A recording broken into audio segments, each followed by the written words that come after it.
Welcome back to Casters and Blasters, D&D stream with me, Zane, as the Dungeon Master. I am joined tonight by my friends Alex, Paige, Ethan, and Gary, playing Zellar, Luciva, Geratos, and Nokka. Paige, I'm sorry for that momentary lapse. Where last we left off, we are on episode 6 of our Cod's Breath adventure.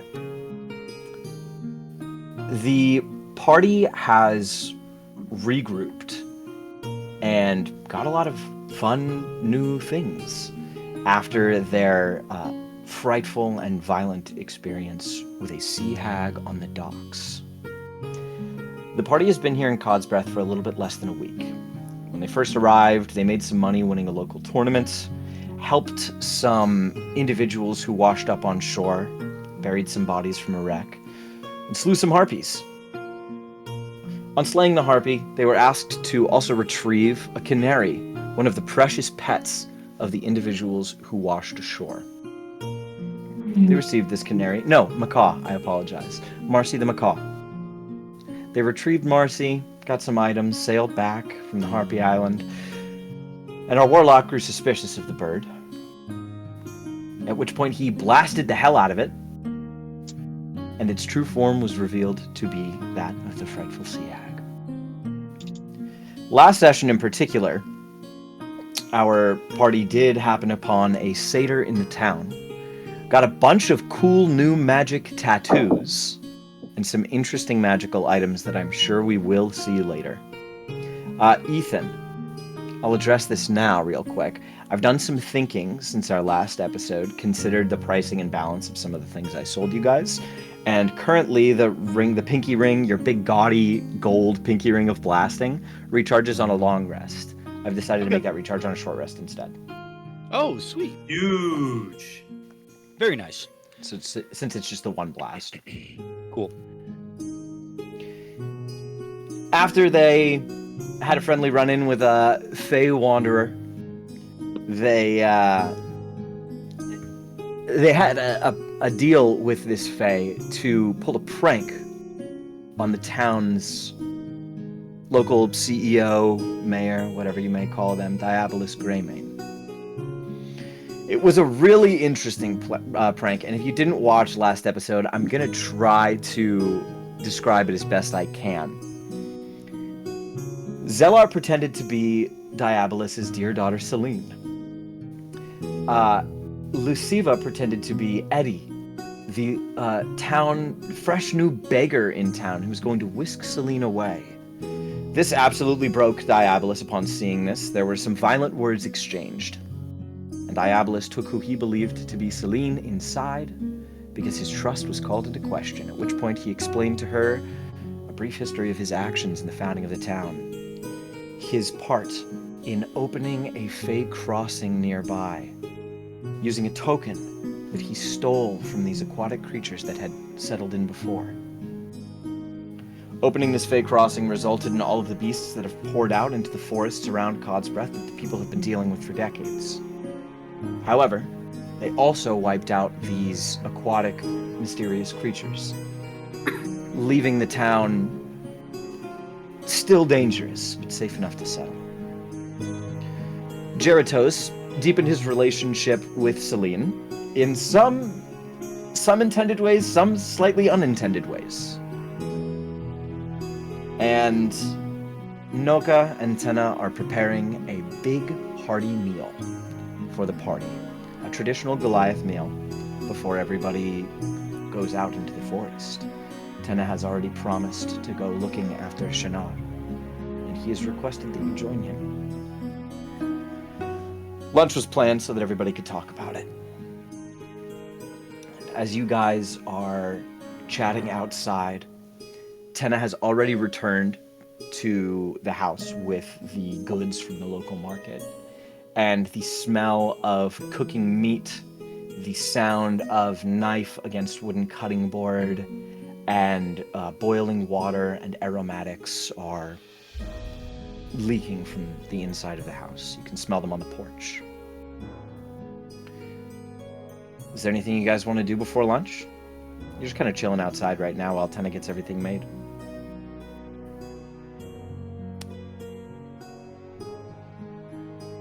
I mean, would there be anyone local that I could like quickly talk to about the harpy bones and fashioning that into a proper instrument? Make an investigation check. Okay, that's not good for me. Let's see, that's a solid 3. Definitive solid 3 on the 3. die for a 3. Definitive 3.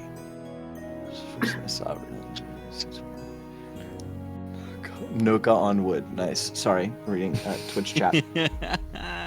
Solid 3. You don't see any signs that pertain to any local magical businesses. Cod's Breath itself is fairly bare bones. So far, it's got influxes of strangers, but only periodically, so the local magical talent leaves a bit to be desired. However, you do come upon a smith. Kind of after checking around, you decide this might be the best place to inquire about such a thing. You enter in, the iron anvil sign is swinging in the wind. It's a smoky little workshop mostly made of stone, and you see this sweaty halfling who is bent over, just hammering away. Now, you know that... oh my goodness. Oh my goodness. Forgetting names. Nokka, who's your cousin? Yes. Can you tell me before I get the paper pulled up? That's a good question. Her name is... I'm getting into character, so I remember the name. Kamaka. Maka. Yep, that's right. Now, you know that Kamaka works locally as the person who tends to fashion implements for hunting, fishing, things like that. This halfling has armor and weapons on the wall. Nothing magical, but his limited stock does display a talent working with larger, maybe higher commission items. He's got some goggles on. He kind of pulls them off. So that's what he's doing down on the anvil. He's working on a sword. Shuffles over, stands up on a stool behind a desk. Actually, you're a Just to be gnome. rude. Yeah. You're a gnome. So he will... You see him kind of look around as the door's got a bell on it that rings. He looks around, doesn't see you for a second, gets up on the stool, and then looks down and he goes, "Oh! Hello!" Reaches his hand down over the desk. Hello. I mean, good to see you. I think we're just both hopping. It's kind of hopping here. constantly mid Matter of conversation. fact, no, this is ridiculous. He steps back, he moves the stool and steps around the desk to be closer to eye level with you. He's still a little bit taller than you. No, I mean, this is much nicer than the usual neck crane that I'd got to do. I think you understand how long that can get really quick. Yeah, absolutely. People tend to be a little patronizing about it too. Yeah. It's kind of annoying. I don't want to be part of the problem. How can I help you today, fella? Well, I happened to acquire, didn't have any good way to package these up. These sort of harpy bones. And I believe they could be fashioned into an instrument of some sort. Now, the musicians around town, no offense to them, of course, just don't exactly seem to be up to snuff. He reaches in the bag and pulls out the sinew, and he goes, Are these vocal cords?" Yeah. Drops them back in the bag. Ugh. Yeah, no, I agree with you there. The big cities tend to take the enchanting talent. It's a little rough, but geez, you know, fella, I'd love to tell you this is something I could work on. Unfortunately, I don't really have any experience with it. I could fiddle around for a little bit, but I think your best bet's actually going to be here in just 2 or 3 days now. Big ships coming into town. Huh? Merchant vessel. They come to Cod's Breath on their way to the bigger cities to offload their goods. It's a great opportunity to meet some fresh faces. People stay in town for a couple of days. People set up, little fronts and do business on the street. There are merchants and fun goods, and maybe you'll find someone there. How often do these guys come into town? Very rarely. Your timing's good, like twice a year. Twice a year. Any relation to the usual timing of the fishing tournament, or? It tends to always be close. I think it's because that's what Diabolus probably arranged. Everybody's got a little more money after the festival. That makes sense. All right, well, I always appreciate the honesty of a good businessman. Sure. I leave 2 gold pieces on the desk. Well, thank you very much. Duggan Dirtholm. Zella. Shakes your hand. Lovely to meet you. If you need a sword or a piece of armor, I'm your man. Well, I mean, I'm not too much of that, more of a artist than a fighter, but Sure. perhaps if you've got a nice little sword to lend me, just so I feel like I've got something that'll be on my way. Lend ya? Well, I've never done rentals in the past, but I suppose I could start today. It could be a lend, or it could be like a lend.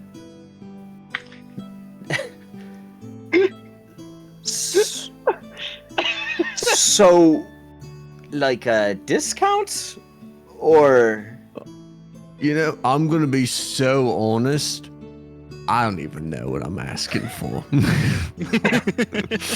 If you'd like to You're borrow a asking for short rent. sword, you just gave me 2 gold. You can have it for the day. Try it out.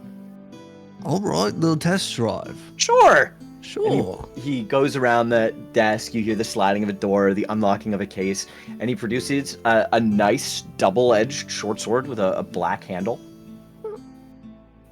Thank you very much. Kind of just an ovular crossguard. He goes, sure.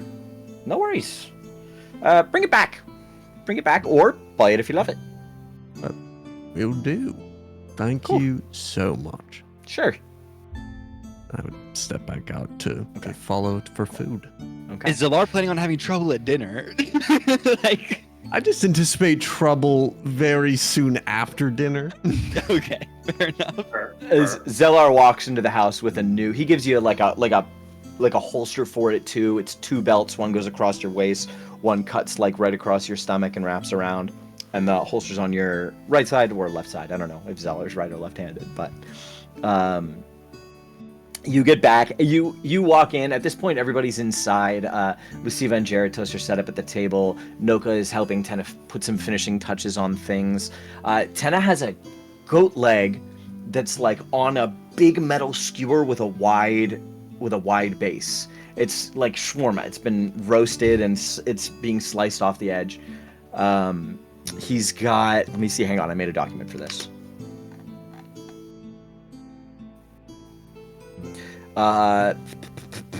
There are some large ribs from some kind of fatty aquatic mammal. There is ash bread, which is just bread, but it's cooked right on top of hot coals. Salted tubers, lots of roots, and then there's a bone broth that's currently boiling on the stove, and the bone marrow has been scooped out and set aside into a paste. And then there are also cream puffs that are just over far on the left, kind of removed on the edge of the counter. As you all sit down, the giant spoke is placed in the center of the table. You guys cut off as you go. Your plates are stocked with roots, vegetables, generally hearty, basic, earthy things. Everything is delicious.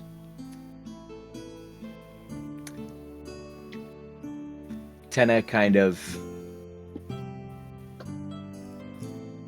waits for a little while before speaking.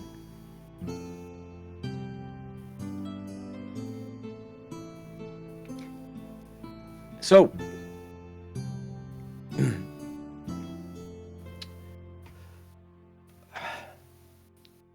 Nokka, did you get the chance to talk to them yet? Yes, I told them that since we would be heading the same way. That only makes sense. We accompany you along to the first part of the journey at the very least. So, it is decided? It is decided. Nokka's friends follow Tena. Yes. Good. This will be good. The more the merrier. Stronger together. And all that. Giant strong together. I got this. And he picks up a shield. Oh my goodness. Merci. Passes it to you. It's made out of a giant turtle shell. That's so sick. I love that. Nokka's kind of like running his hand along like the grooves and ridges, and he's like, It's rough. It's pretty homemade, but very functional. and now you cannot show me this. I will take it and not give it back. That would make me sad. It's so cool. It is so cool, and he hands it right back. he takes it. Part of me likes to think it's still just a turtle, but just has like a stripe. The same thing. There's just still a full turtle inside. And you guys all enjoy the lunch. It's delicious, and everybody gets 10 temporary hit points.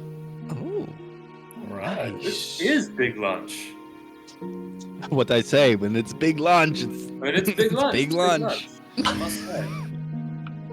I feel somehow more invigorated. Oh, and as a brief thing to address as well, Gary lost his internet. He's on his phone right now. So if my audio quality is bad, I apologize in advance. Just to address it.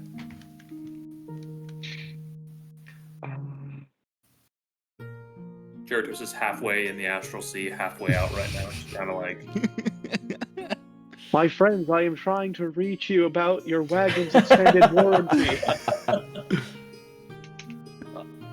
so, just want to address, your brother does know that there's going to be, trials, tribulations, danger, possible incineration, incarceration, and death, right? Incarceration I had considered, but incineration was not something that came to my mind in prior. We will have discussion regarding incineration, however, I believe he knows it to be one of the concerns. I, myself, not too worried. If I die, I cannot leave Shinar in the forest. It's not if you die. I am concerned about whether or not you die. You will live. That's why you are coming with me. Yes, absolutely. Conversation closed. Nokka takes an enormous sip out of a mug of ale. He And- considers the safety of everyone involved in this party a settled matter. And lunch concludes. There's a gigantic stack of dishes in the sink, and Tenna goes, If we find Shinar, it will be good to hear her yell at me for this. When we find Shinar. Absolutely, it will be good to hear her yell at us for this. Possibility, but a certainty. That's how it needs to be. Oh, and he hands you all a frozen cream puff. It is Yo! made. This is very uncommon. It's whipped yak milk and berries that were frozen and fried. Yo. Did you make this? Yes. Yes, Shinar used to make them a lot. Not so much since we got taller, but I will eat it without hesitation. I will like an unhealthy, unhinged thought. it's delicious. It's got like a blueberry cream. All right. Tenna puts his pack on. Everybody gets a moss cake for rations, which is essentially mashed moss, berries, and roots with flour and like a binding fat. So it's like decent. It's not like super delicious, but it's like a bread. It's like a cakey, dry thing to eat on the road. And then he also brings a glass jar of pickled spruce tips. Puts it in his bag. Okay. I mean, let's go, right? Let's do it. I am ready. Okay. As you guys make your way through town, you pass Greymane Manor, and you can hear Celine and Diabolus yelling at each other. Can't quite make out what they're saying, but you can hear raised voices. They seem happy. I just look at Zelara and I just go, pranked. Right.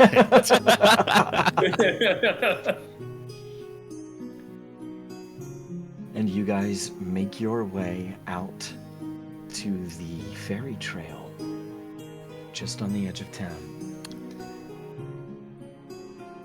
Before we go through the doorway, I just want to ask the party members, based on the charming that happened last time, is there any precautions we should put up before we cross the threshold?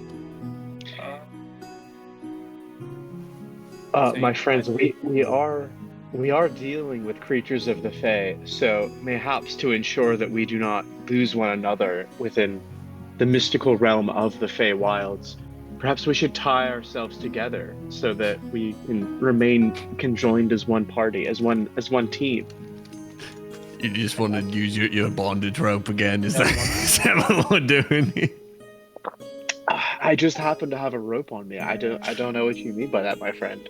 I don't want to pretend like I'm above this. I'm just asking. I'm very much below this. We can absolutely do this. Question, Zane. Can I make Answer a history page. or some kind of investigation check to determine if I know some way to best counteract the charm of the fairy walk? Or resist it in some way? Yeah, make an Arcana check. I'm not great at these. Oh no, I'm fine at these. That's a 23. 23. 19 on the die. Oh, what is happening? Sorry, Google is tripping out. Okay. There is a 23. Luciva, we established, has Fey lineage, but the general knowledge of hags is fairly limited, although 23 is pretty high. The best way that you can think of, you are unaware of any way to directly counteract it. But if anybody has a way to summon anything that can be charmed or maybe not be charmed, it wouldn't really matter. As long as you would have a way to communicate with them about where the path goes, you might be able to follow it from outside of the path to its end, although wherever it does end, there's no way to really interact with it without also interacting with the path at some point. So your best chance is probably just to find out where it ends. What about my We spiritual had, weapon? Can I Boom. my spiritual We weapon? should have the rope tied around the spiritual weapon as it just goes forward. If we had a familiar overhead, like a bird, and somebody was seeing through the eyes of the bird through the trail, would that kind of counteract it in the sense to where the bird from a bird's eye view is watching the movements versus I mean, on the trail? if you yourself if you are on the trail, you are at risk of being charmed. If you are able to conjure a familiar that can fly, it should be able to follow visibility of the trail through the treetops, at least to a certain extent. So I do have the ability to summon a familiar. Okay. So I can see through its eyes, and maybe that will give us some kind of assistance on navigating this trail.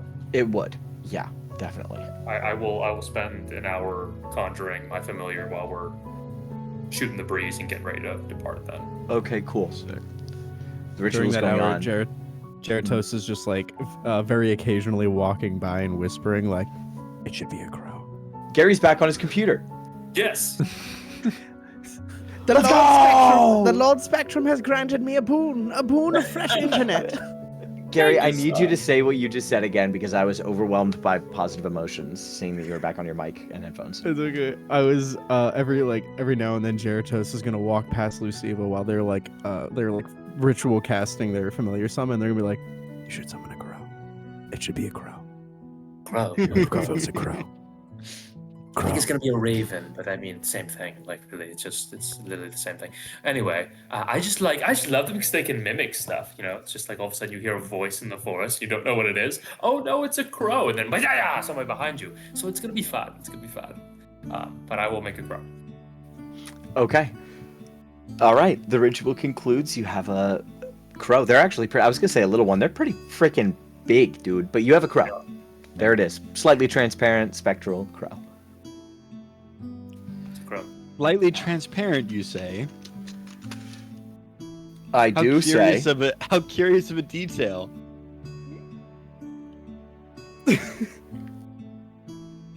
This campaign gets more agree. curiouser and curiouser. What a curious detail. Interesting. Truly. I don't know who thinks they have what on whom, but How I am peculiar that you should confused. say that, Ethan. Anyway, yeah, maybe Nokka clocks that as well. The raven has like a shimmery, purplish, slightly transparent essence to it. Oh, and I was looking something up. I was looking up Find Familiar to see if, because they are technically a Fey spirit that you summon. Oh, no, you can pick Celestial, Fey, or Fiend. Yeah, it will be Fae for sure. but- Okay. I don't know if that makes any difference for doesn't. charm effects or anything. No, it doesn't. Okay. It's just to determine creature type. Cool. Okay. All right. Now, what do we name him? Any ideas? Name the bird? Corbin. Corbin? Corbin the Blue. Corbin? Yeah, Corbin Corbin Blue. Done.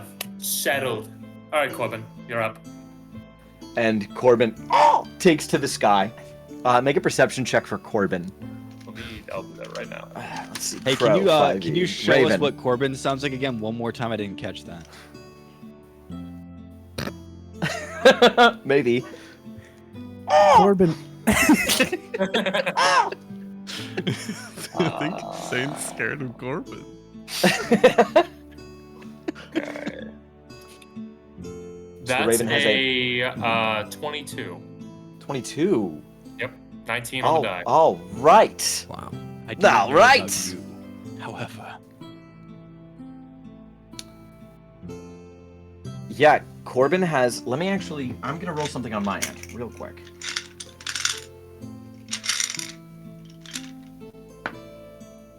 Sweet.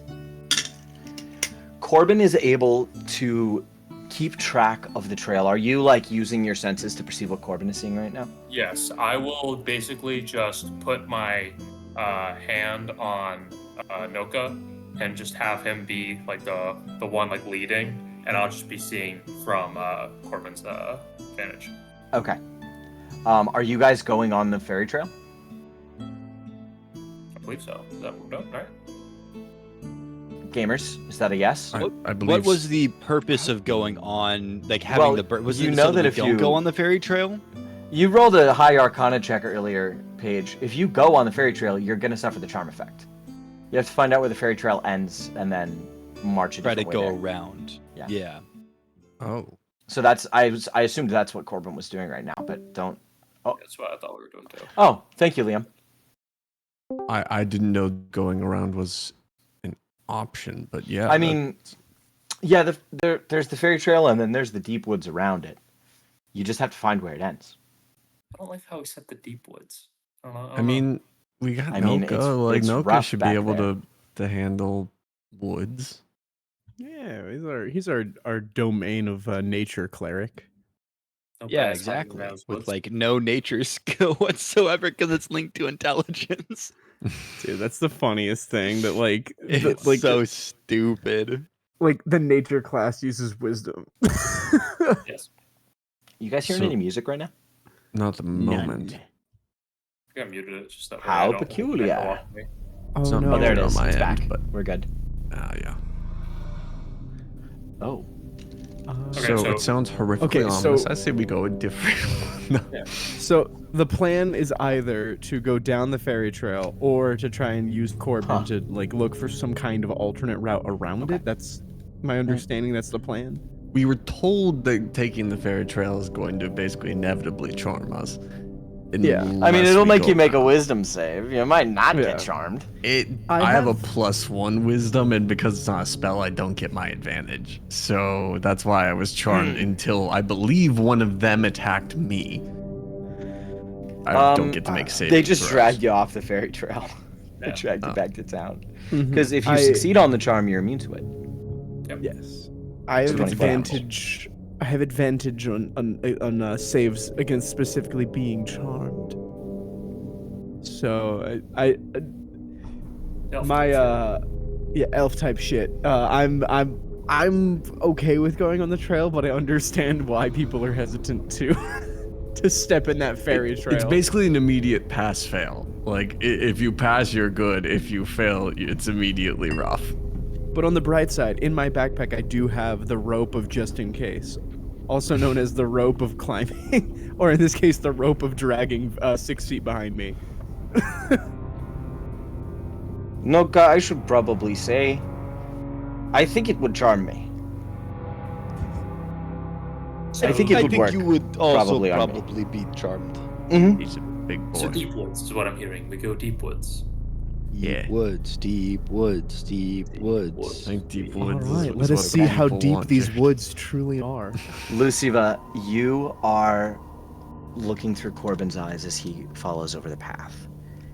With a 22 perception for the bird, which is awesome, he manages to follow the path for a good while. There are a couple of times where any lesser check would have lost it in the canopy, but Corbin circles a couple times and always catches it in a different opening of the treetops. It's a long trail. And Corbin covers it pretty quickly as a bird flying over the trees, but there's a point where, and this is pretty much where you guys made it the first time, where the forest begins to turn into deep bog. Large pools of water between cypress knees, roots. And the further Corbin goes, since you're attuned to all of his senses, it smells terribly. And the water and the trees get darker and darker shades of green. Oh? He froze for a split We second. lost Care Bear. I think we lost our boy No, Oh, no, he's back. There he is. He's on his Back phone. long. He's on his phone. Sorry, I just switched back to my phone. Internet cut out again. We had you for a Spectrum glorious gives- moment. It's Spectrum okay. gives that. Yeah, we love our Lord Spectrum. Oh hail! You didn't praise the Omnissiah enough when you had it. I didn't. All My right. machine spirit is a little angry at me. As I was saying, Corbin the Crow, Corbin the Raven, follows it until he passes around a dense grouping of cypress trees that are dark and twisted together and malformed in knots and joints that form this kind of enormous spiraling stump. To be clear, it looks like it's been cut away at probably about a third of the way up. It's still enormous, but it looks like broken by a lightning strike, not like a clean cut by a saw. And as Corbin circles it for a moment, looking for the rest of the trail, it appears as though in the deeper swamp is where it ends. The smell of rotten fish hangs in your nose as you exit your crow's senses. I describe all this to the party as I see it. We last did the trail, and we kind of reached what was it, like a loop? Or we were basically like, we got to like one part and we're like, we're not getting anywhere, we gotta turn back around. Yeah. Did that look like kind of that starting point, that entrance to the bog?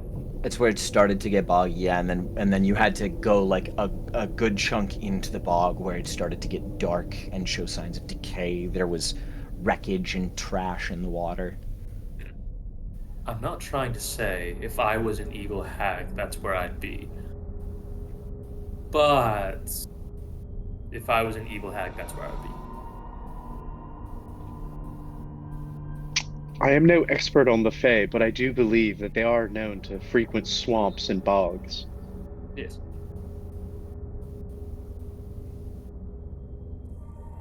So, do we want to try and deep forest our way around and get to that point, or we do want to? What's the If game the plan? answer is deep forest, I need Nokka to make a survival check with advantage, unless you guys want Got to this, take the Nokka. trail. Tenna is Okay. helping you. Tenna is helping me understand whether or not the deep forest is a good idea. Let's see.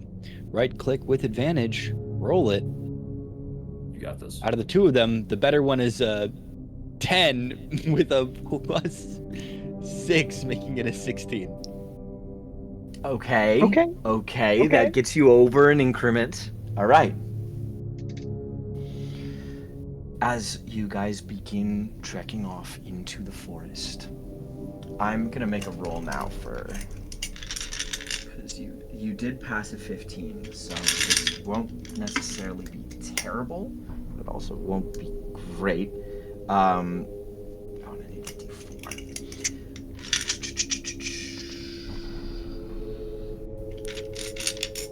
You begin to hear pitter-patter of rain droplets on the canopy.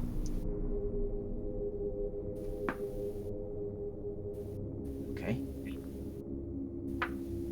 Okay.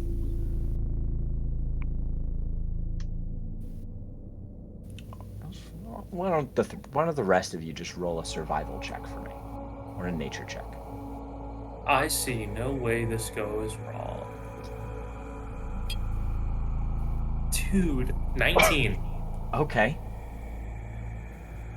That's a 6. Okay. Oh. Is my internet back? Zellar. Okay. Cool. Zellar, go ahead and make a Constitution saving throw for me. Dude, this ancient green dragon's gonna be huge. As an ancient green dragon, wings beating like thunder. That's a 5 for a 6. Okay. Work. Can you throw away D&D Beyond's dice? Is that possible? I mean, I think you have to Somebody just say buy nice another things about dice set. Blizzard. Yeah, that's true. Okay. Cool.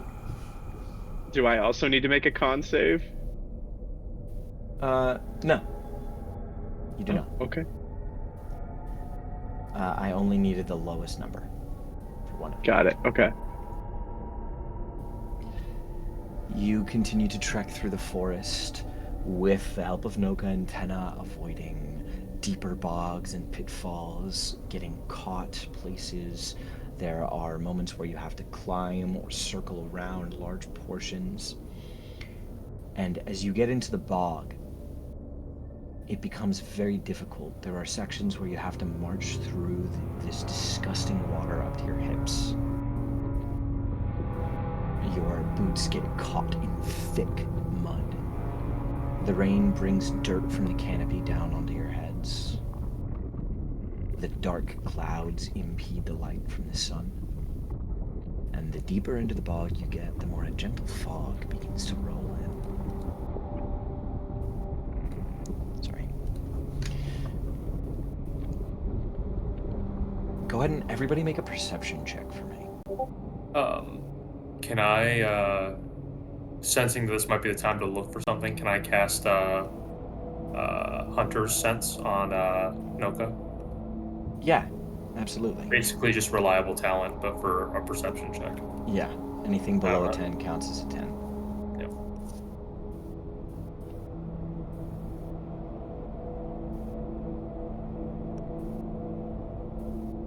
Okay.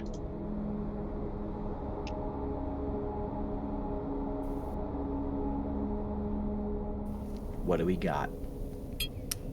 15. Okay. Cool. 13.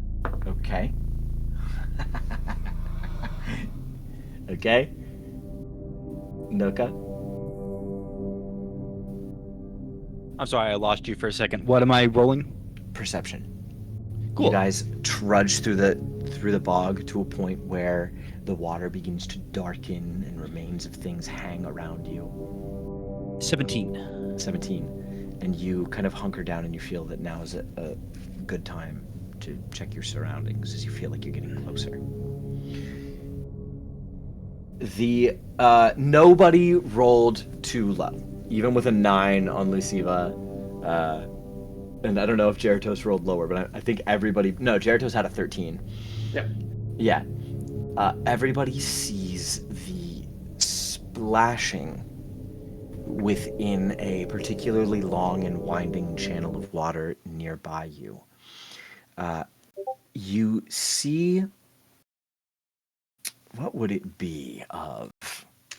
I know what it is. Did anybody else just lose music? There we go. It's back. All right. Ooh. +6, but it doesn't matter. You guys got it. Okay. I rolled a 2 for the stealth on this thing.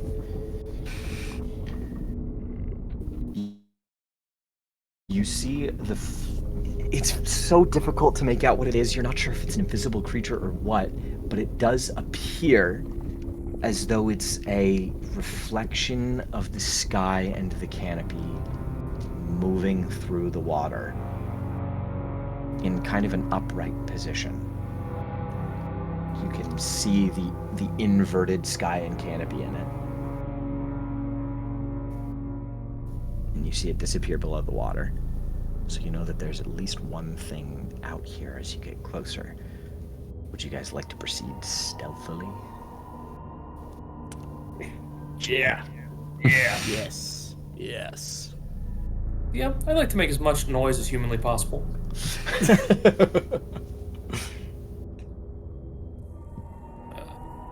Oh, what happened to Ethan? Did Ethan also lose internet? I'm trying to get the situation sorted. I'm sorry. Okay. It's an My infection. computer Spreading. did shut itself off for no reason. Oh, that's cool. We're getting it back online. I'm That's sick. here. I'm No listening. worries. That's No what's worries. You're important. coming back. That's okay. This week's episode title is "The Gods Punish Us for Our Hubris." Hey, Gary's back though. Okay, everybody make a stealth check. Stealth check. I rolled a 22. 17 plus 5. Very nice. Jesus Christ. A 12. Okay. What is up with Jeratos today? Can't roll higher than a 10. I rolled a soft 20. I Okay. rolled a waiting for my character sheet to open on Google. Successes.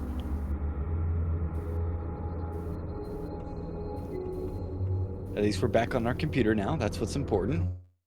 If Elgato Oh. will decide to have my camera actually work. Thank you, Elgato. This episode is not brought to you by Elgato. It's not at all. I have 2 successes and 2 failures. So Ethan's will I have 2 successes, 1 failure. So Ethan will decide if this ties up. It's a stealth. Yes. I have disadvantage and +0. Oh, You got this. You got this. You got this. I'm not even worried. It's about to be so epic, you have no idea. That's gonna be an 11. an 11. Okay. Sounds good. I feel like that doesn't work. You Can I guys bardic him? Not right now. Not after the roll.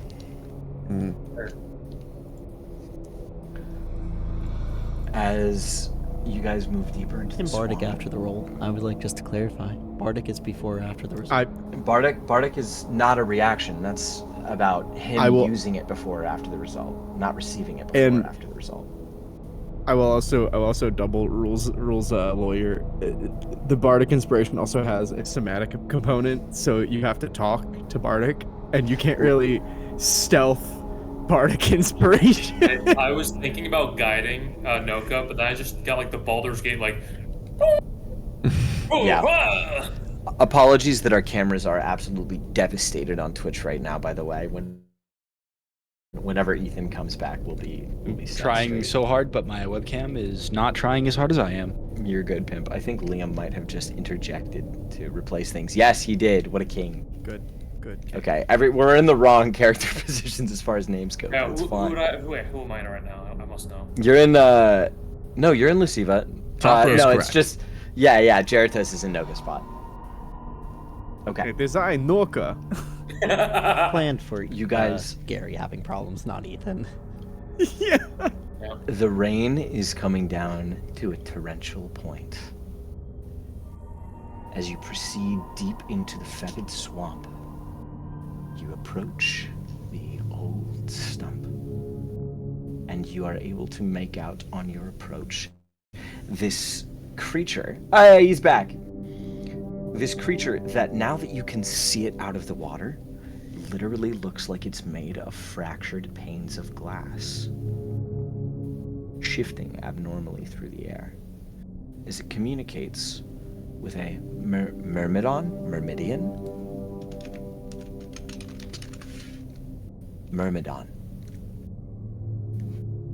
a powerful elemental.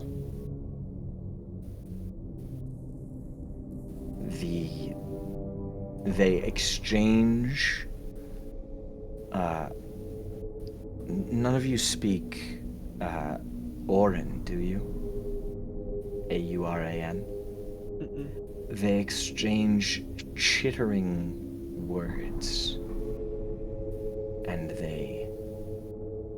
there's like a deep channel that surrounds the stump, and it just looks like a kind of sunken pit where water has collected, but you watch them dive underneath and they don't come up.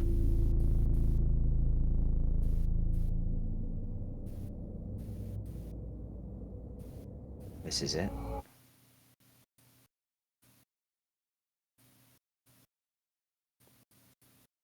Well, what do you suppose we follow after those two creatures?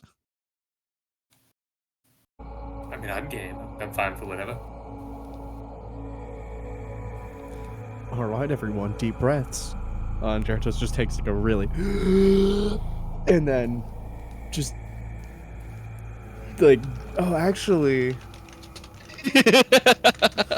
no, I'm thinking about He goes, it. a matter of fact, Actually, yeah. Allow me to use my brain before I make a decision. Yeah, I was about to say, there's no need to go after these guys, right? They didn't have anything that looked like it was of particular interest to us. they Are did we not. at our destination, or are we trying to continue This is where the moving fairy forward? trail ends. Okay. Mm-hmm. He did say this was it. He did. I got the vibe of like we're going after him. Okay, so do we want to just skate around these guys and You still have the crow perched on your shoulder as well. so What do you think, Corbin? So it's an actual bird, right? It's not like a. Oh wait, is it an actual bird or is it a summoned bird? Is It's it It's It's a a- summoned okay. bird, is semi-transparent. it an extension of you, or is it an individual conscious and thinking thing? It's an individual conscious and thinking thing brought forth by is. my magic. Yeah. It is. So, and this is just a hypothetical for shits and giggles, but you could cast Speak with Animals and talk to the summoned crow? No, because it's not a beast, it's a fae. Okay, alright. However, if you had some kind of telepathic means of communication, you could talk to Corbin. Yeah. Oh, like if someone had a bird, like a worm in their brain that let them detect thoughts. thoughts. Yeah. Lucifer will be like, we can most certainly use Corbin to, fly around and see if there's some kind of, additional way we can go. I feel like that's a possibility. What do you think, Corbin? Think he agrees.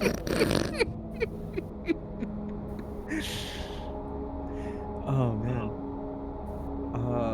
Well, should we perhaps? Oh, sorry. Let me get in character. Should we perhaps use tie an end of a rope to the stump and then the other end to one of us and then swim to see where this leads, just in case we need to pull someone out? Who of us is the best at swimming? How will we decide this? I mean, Got it. There's no way I have a- knows me. I have a +4 to athletics. I don't know. Swimming is athletics, or what is that? Swimming is athletics, yeah. Yeah, I think it's technically me. A +5 to athletics because It's I put Nokka. I put a proficiency in it. Our largest get a man is guidance, also our bud. strongest swimmer. Yeah, so, well, that's if it's only athletics, but if stealth comes into play, I don't think you can stealth swim. Oh, I mean, I guess maybe, but you don't Well, I know. wouldn't That's what I'm decide it. saying. Is I think we might take a +1 less in the event that stealth comes up. While Yeah, we're deciding because if it's we're gonna follow disadvantage. Eastman Zane, Corbin's gonna fly up and see if he finds some kind of clue or trail or where we could go for versus the Absolutely. water. Make a one more perception check for Corbin. This is where I start rolling low, gentlemen. No, don't say that. Big rolls only. Big rolls only. No, it was a 10. 10? Yeah. Okay, I'll give you two things. One of them is not trying to be stealthy. First of all, Corbin sees that the dam that Diabolus told you guys about is not far from this location. Corbin hears the sound of rushing water and turning gears and cranks as he can see the mills stand on both sides. And hobbling downhill towards the stump, but kind of far away, further away than you guys are from it now for sure, is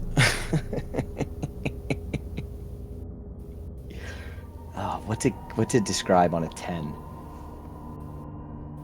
You see, Corbin just sees like a wide-brimmed brown leather hat and a tall trench coat God, I'm gonna be pushing honest through with the you. trees. There's someone coming that's gonna be really funny. It's gonna blow our minds. I just have a feeling in my soul. So they're hobbling right now towards the stump. They're like on their way. Wide brim hat, trench coat. Does this person feel like a threat? I don't know, but they got a pep in their step. Should we go to It- them then? Is this someone we wish to meet, or is this someone we wish to avoid a confrontation with? I think we may as well go, right? All right, who's got hold person? We're trapping this motherfucker. Hang on. I think I do actually. I do. I believe I could hold a person if I get close enough. You could hold a person if you maybe have a little bit of dinner first. You know what I mean? Absolutely, absolutely. Let's go. Let's intercept this wide brim hat gentleman. And if that doesn't work, we go towards the mill. I suppose that sounds logical. I can't disagree with that, Luciva. I will say, if it turns to be a deadly encounter and we have to kill a man, I call his hat. It's mine. That's fair. Okay. I'm okay with that. Yep. All right. I Somebody I- get the I trench suppose- coat, but I want the hat. I don't. Hey, you take I us don't for the believe I trench have. coat. Bird? Corbin, you want the trench coat? Let's see. Oh, Um, so much better. Cat says stealth swimming is 100% the entire point of Marco Polo. I have to agree. Yeah, that's fair. what did everyone roll on stealth again? Like a 19. 19 was good. 12. 12 is a fail. Mine was a 20. 20. I want to say that I rolled in 11. 11. You did roll okay. an 11. So that just means that I'm gonna, since we have 2 successes and 2 failures, I'm gonna roll a d20 to decide whether you guys succeed on this stealth or fail.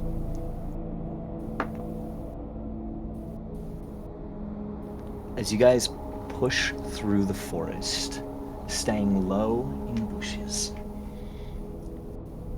you see this tall figure moving between the trees.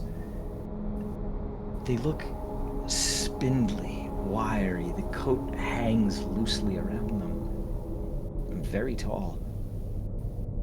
Taller than Nokka.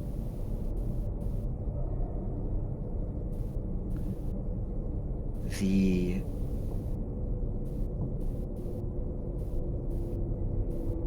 shape pushes closer to you and suddenly comes to a stop about 100 feet away from you. Make another perception check. With this perception check, can I be looking to tell whether or not this feels like an undead creature to Nokka? Yeah, for sure.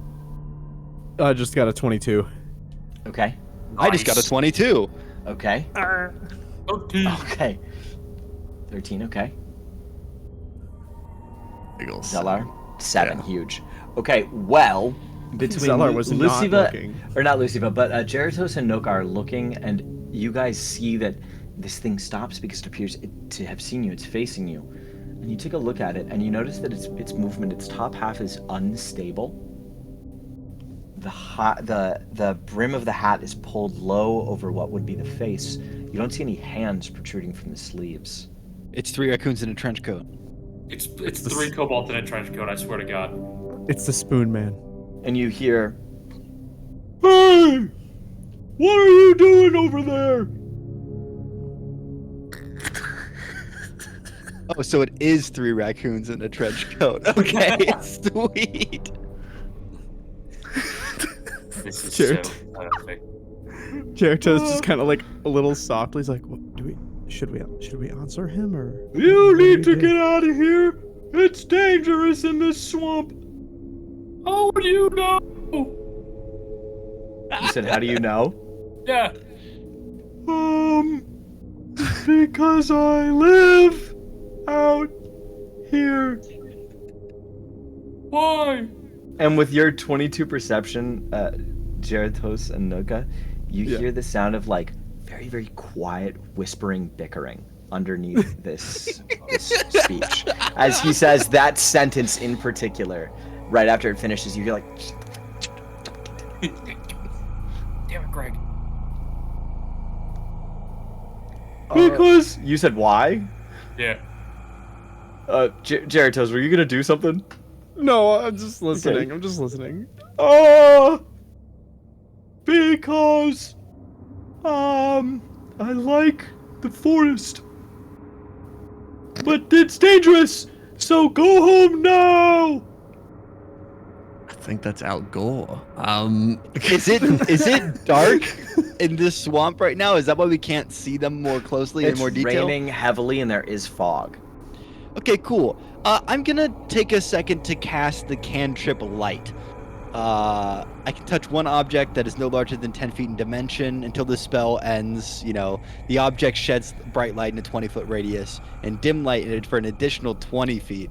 The light can be colored as I like. Completely covering the object with something opaque will block the light. The spell ends if you cast it again or dismiss it as an action.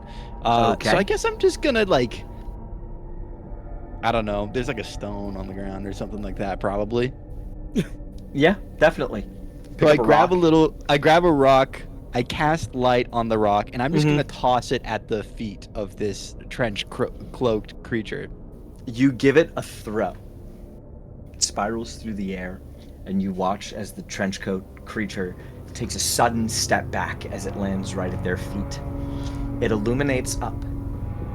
What you see is not a face. It is a creature that can't be more than 2 feet tall, holding the hat from the inside. Dark blue skin, light silver eyes, and long, long white hair. The shape stumbles backwards. The trench coat spills open, the hat falls off, and you see 3 quicklings in a trench coat. And the middle one goes, "She's gonna be so pissed off!" And the first one goes, "Kill him!" Roll initiative. Hang on. I need to make a meta comment to our Liam, dear can we get DM track Zane. number 5? Yeah, what's up, dude? I cannot believe you actually did the 3 quicklings in a trench coat plot line. I can't believe we actually did Can we the. please? And that's have how a this arc clip? ends. Can we please have a clip of Zane revealing the 3 quicklings in a trench coat and just like Kill him! Liam, can we get track 5? please? Initiative. Very nice. That's That a is a natural 19. 20. Whoa, that's a 19 initiative. Hold those numbers. Hold them. I'm holding as hard as I can. Okay, I We'll got it. just can't keep holding. That's going to be an 11 initiative. Hold those numbers. Gotta roll my precious quicklings. Let's see, do they have a bonus? They do have +6 because of their dexterity. They don't have a initiative bonus otherwise, though. That's a lot of dexterity. It's a natural 20 for one of them. Oh, Big boys. They don't call them quicklings for nothing. Nice. And a natural 1 for one of them. Okay, so That one's not very quick. Well, perfectly balanced as all things should be. Well, what I said was. He rolled a 20, a 10, and a 1. As balanced as you can get. all right. 20 to 25. 22. He's the only one? Mhm. Okay, 15 to 20. 19. Okay, Geratos. 15 to 10 to 15. 11. Oh gosh, it's under 10. 5 to 10. Oh my Is it god, it's under under 5. I rolled a nat 1 for a 4. Perfectly balanced as all things should be. One of us rolled a nat. Oh, I need to roll for 10. Tenna. 10. 10 is fighting. 10 is fighting. Okay. Nokka, what did you roll? And 11. 11. Okay, Tenna goes just before Nokka. Okay. Yes, absolutely. I'm launching Tailspire right now. I apologize. It wasn't launched. I closed out of it earlier and I thought it was still open. I'm such a silly, goofy guy. And I should Super. probably quit Alright. DMing forever. I have to ask I how will you everybody- guys are feeling, Alex. You know, they're not feeling good. I started to use D&D Beyond Dice on the regular because I was feeling all high and mighty with my great deception rolls. But there's something about a +10 with advantage that works far better Yeah. than just doing flat rolls. Yeah. But I've also rolled 3 5s, a 4, and a 1 tonight. So it's So combat's gonna go You great though. refreshed That's what that D&D means. Beyond. that I've gotten all the bad luck out of the code because that's how this works, and it'll be great. I love it. Oh, man. Alright. I know, will I be can't get chasing the over high that. of that for a minute. The first time hearing them speak, Yes. I couldn't keep it together. Sounds like all right, Toad from small Mario. map. Small map, but that's all we need. Let's see. Summoning players to the board. No, I'm being summoned. Geratos, Babam. Luciva, Babam. Nokka, Bada Bing. Oh, you're still unconscious from our last encounter. Let me get you up. And Zellar, Bada Boom. Get your ass up. Oh yeah, we need a loop Get- on that. Snail man. All right, chat. Let's get some Zane as a silly Billies in the chat right now. For real. Yeah. It do be a bit silly. Yeah. I'll start us off. There we go. Beautiful. Okay, let me get my quicklings that are actually just going to be really small red caps because Tailspire does not have, nor does the community have a painted quickling mini. It is a peculiar bit enough. of a dark horse when it comes to fake creatures. I'm gonna leave them the same size so you can properly see them, but they are technically tiny. So they all kind of fell together.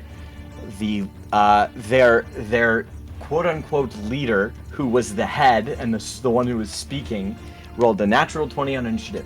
So they are gonna go first. I need Tenna. Is somebody streaming Tailspire? Check the Twitch video and you'll see it. Okay. Oh, Liam, are you? Yeah. So when it comes to this, you have there we to go. right-click. Yeah, Liam's. There it is. Zephyr. Let's see, and then I need Tenna. We do love our Nokka mini. I'm gonna make Tenna giants. Nope. Can you make him just a slightly smaller one of the same thing that the Nokka is?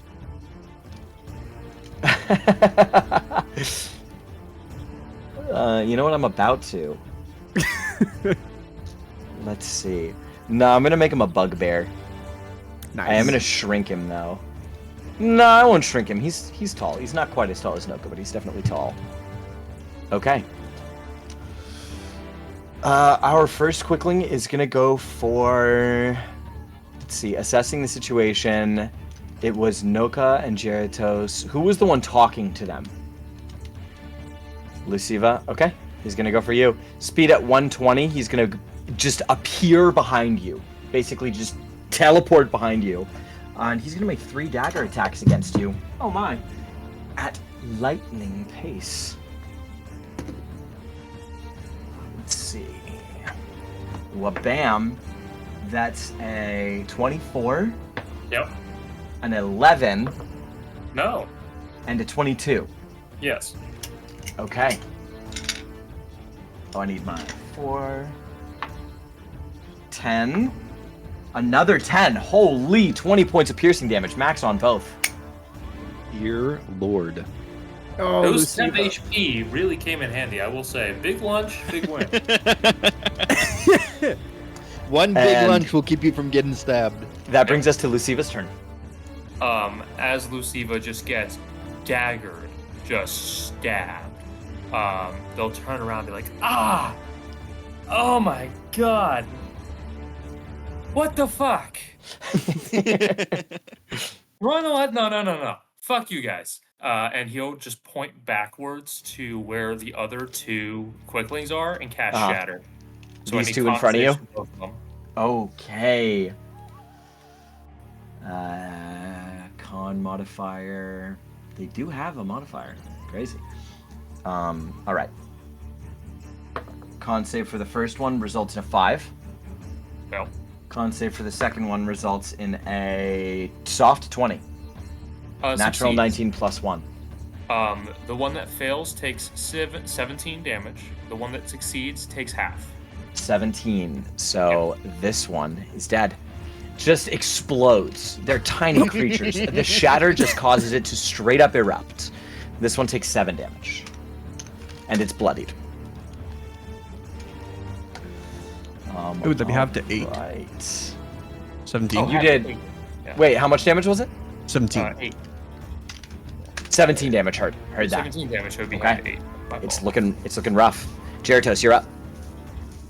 All right, cool. So Jeratos would watch his friend Luciva get shanked twice in the kidney, and then just like immediately turn around and just like shank back with the spear. Okay. Does the spear have reach? Technic. Snap these things to. No, its reach is 5 feet. Okay. So you'll just go right here. Yeah. Cool.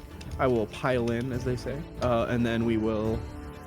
Where is spear? Here it is. We will roll with spear. Does a 24 hit? You need to make it with disadvantage. Oh, okay, I'll roll once Because more. it's very fast. Its movement is almost blurred the way it's jumping around. Got it. Okay, then I will roll once more. That is an 18. 18 will still hit. Okay, very cool. And then 1d8 plus 3.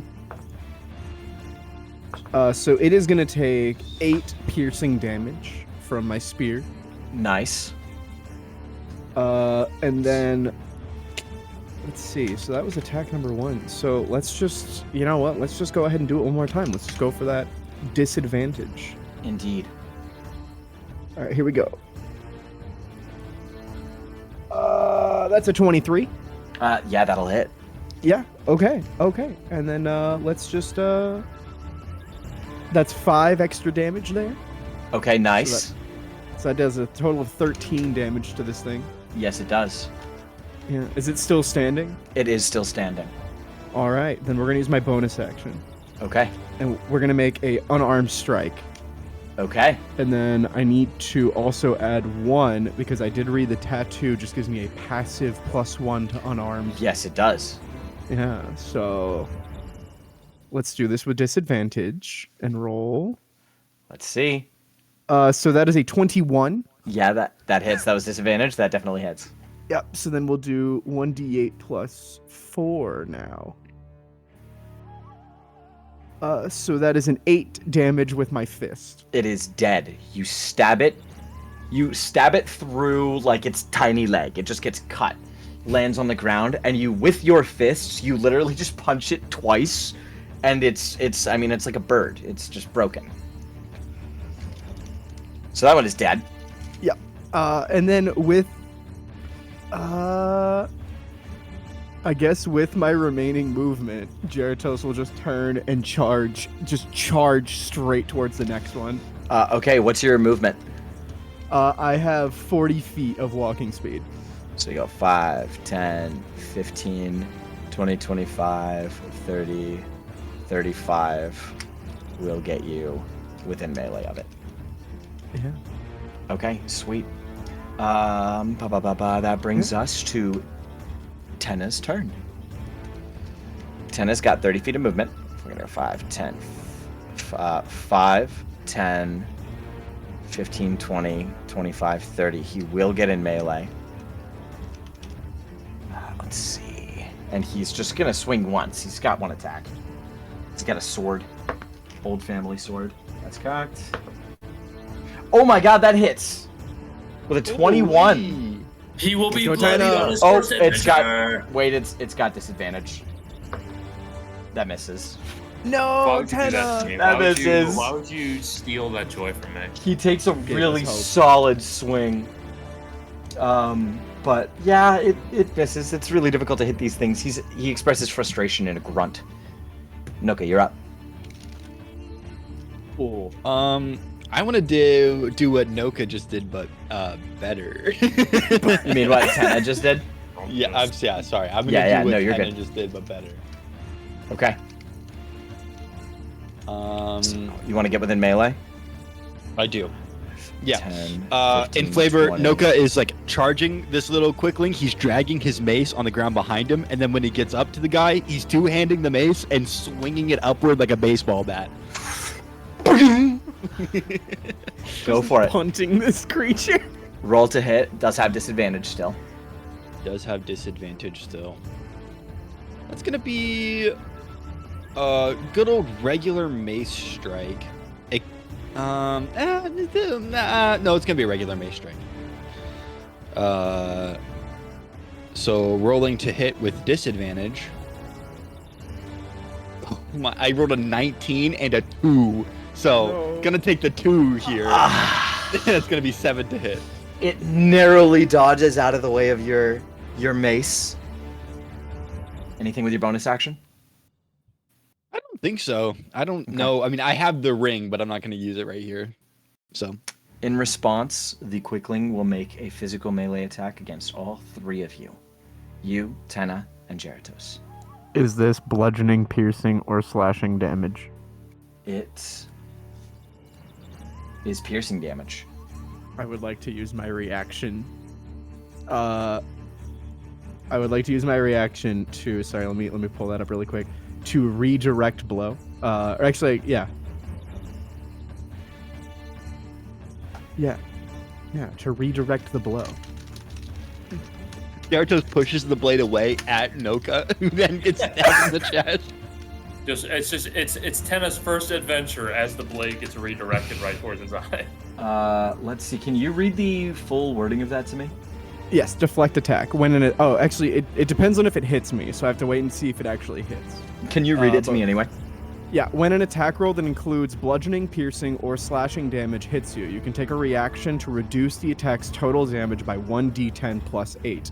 If I do reduce the damage to 0, I can then expend 1 focus point to redirect some of the attack's force. If I do, I choose a creature that I can see within 5 feet if it was melee, or a creature I can see within 60 feet if it wasn't, if it's ranged. The creature must succeed a DC 15 Dex saving throw or take 2d8 plus 3 damage of the same type dealt by the attack. Okay. So is there any... Can you redirect it back at the creature that attacked you? Yes. It's any creature I see within 5 feet of me. All right. So it depends, so but let's it see. actually has to hit me with the attack Yes. first. in order Starting to with do Nokka. That is 21. And then Tenna. That is a 25. And then Gyarados. Shoot. That is a 21. Yep. So that would hit. So Okay, I will so use I my need to make a reaction. dexterity saving throw, right? First I need to roll 1d10 plus 8. So I'm going to do Yes. that really quick. I'll roll damage for Nokka and Tenna. Nokka, you take 8 points of piercing damage. Okay. Tenna will take 10 points of piercing damage and is almost down. Tenna's got, let me see. I believe it's a d10. It's 2.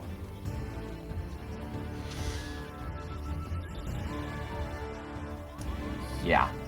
Yeah, that hurts. Okay. What you got? Or here, let me roll damage for you, Gyarados, as well. That's 8 points of piercing damage. So it's going to redirect it Perfect. to 0. Okay, Or it's going perfect. to So drop it to 0. and I'll go ahead and spend the focus point. And I will Yep. go ahead and redirect the attack. Okay. What's the So- DC for the dex? It's got a pretty fairly high dexterity modifier. 1. Yeah, it is What's the a DC? DC. Sorry, I think it's a 15. Okay. So Let me just- statistically yeah, here we speaking, I have an above 50% chance of succeeding on this.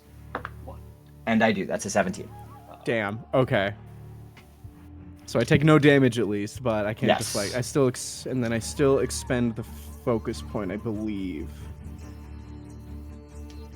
Yes, you do. Yes. And the Quickling will blur past all of you. You can all make weapon attacks against it. Not Gyarados. Except for me. But Yeah, except Tenna for and me. Nokka can make weapon attacks against it as it leaves your melee range. Sweet. I'll do that. It's still disadvantage, right? Yes. That's so dumb. He's literally it's opportunity attack and it's still disadvantage. That's crazy. The little glass cannons. 16. Does a 16 hit? 16 just hits. Oh, let's go. That's its AC. No, I like the idea that it went to go past me and Nokka just sets the mace out like this, basically for it to like trip over. Tenna does miss, sadly. All right, ready for damage? It's not gonna be Yep. good. It's pretty low. That's gonna be 7. Oh. 7, okay. So that one was damaged. It was. From shatter. 15 That's total. it. 7 is it. It's 15 HP. Let's go. As the Quickling darts off into the forest trying to make a hasty getaway, you get such a satisfying clothesline with your mace. You watch it go, because it's going so fast, it like backflips upwards into the air and disappears in the canopy. You hear the sound of its body like crashing away further off in the forest. Some Nice. birds get startled and fly off. If this were a So- different campaign, Nokka would go home run. So there you Nice go. on. Now you don't have to fight those guys later. Oh, no. I and don't Liam, like if- the sound of that at all. Liam, if we could get a Legendary. switch back to our previous ambience, which I believe was number 4. They were I moving would with like purpose to to a leave the stump. trench coat and the Right? hat, please.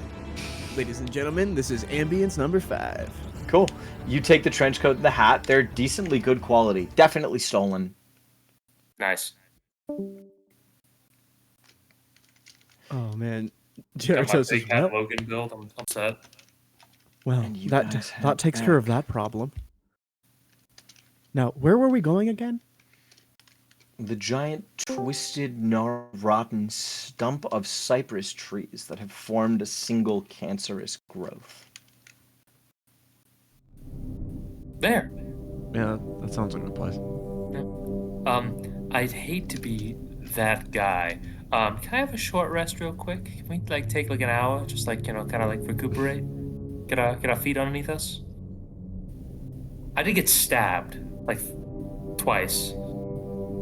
Perhaps resting is good idea. Maybe collect the thoughts, Not to be the warlock that asked for a short rest, but Hey, you'll I am never at be that warlock. And Let me don't get another you say that. perception check from all you guys. I do believe that the blood currently draining from your kidneys is informing your decision. Okay, that's an 18. 18, okay. 11. All right. A big 19. Oh, God, I'm rolling so terrible for these two dudes. As you guys are resting, kind of deeper off in the forest, you see two shapes making their way through the swamp.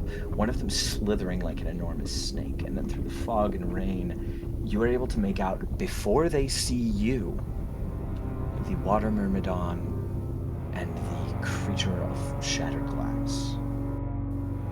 They seem to have seen you earlier. Pretended like they didn't. Probably expected you to come down right away, and now they're looking for you. If I could have all you guys make another stealth check, please. Oof. Come on, I'm Jeratos. not very good at these. Please, Bardic Jeratos. before any of this? You can Bardic. You can Bardic. Okay, I would like to, having not heard anyone else's results, I need some Bardics to be saved. I will Bardic Nokka for sure. I wouldn't. I probably need to Bardic Jeratos as well. I wouldn't. I don't know. Mechanically, Zane, Mhm. could my familiar give You me two the get help Bardic. action to hide Okay. or to stealth? No. Cool. That's a 12. 12. That's okay. You're surrounded by successes. And then Yes, what is I your am. what is your I Bardic? assume you guys both shook your heads no. I assume you rolled very high. What 14. is your 14, okay. sorry? What is your Bardic die, Alex? Oh, that'll be a D8. Okay, I'm gonna quickly add a D8 before I tell you what my number is. Okay. 33. Oh, thank God. Okay, so that is. So that is 8 plus. That's a 15. Okay. Okay. Everybody, yeah, Lucifer rolled really high, right? I had soft 20 as well. 12. Oh, 12. Oh, that's Yeah. what you said. Yeah, duh. Okay, you are still surrounded by successes. They didn't roll terribly high to find you. I got a 6, natural 9. So, even with modifiers, they lose you in the rain. And you watch them circle around and return to the stump. They appear to think you have departed. But they might still be slightly on guard.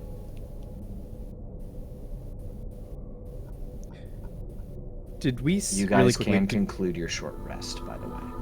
Cool. I was about to ask that. You can short rest. This was during the short rest, like in the middle of it, you guys had to hunker down and watch them pass where you were resting. The armor-clad water elemental slithers away with the reflection.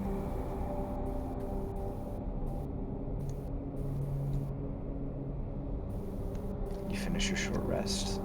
The rain is still pouring.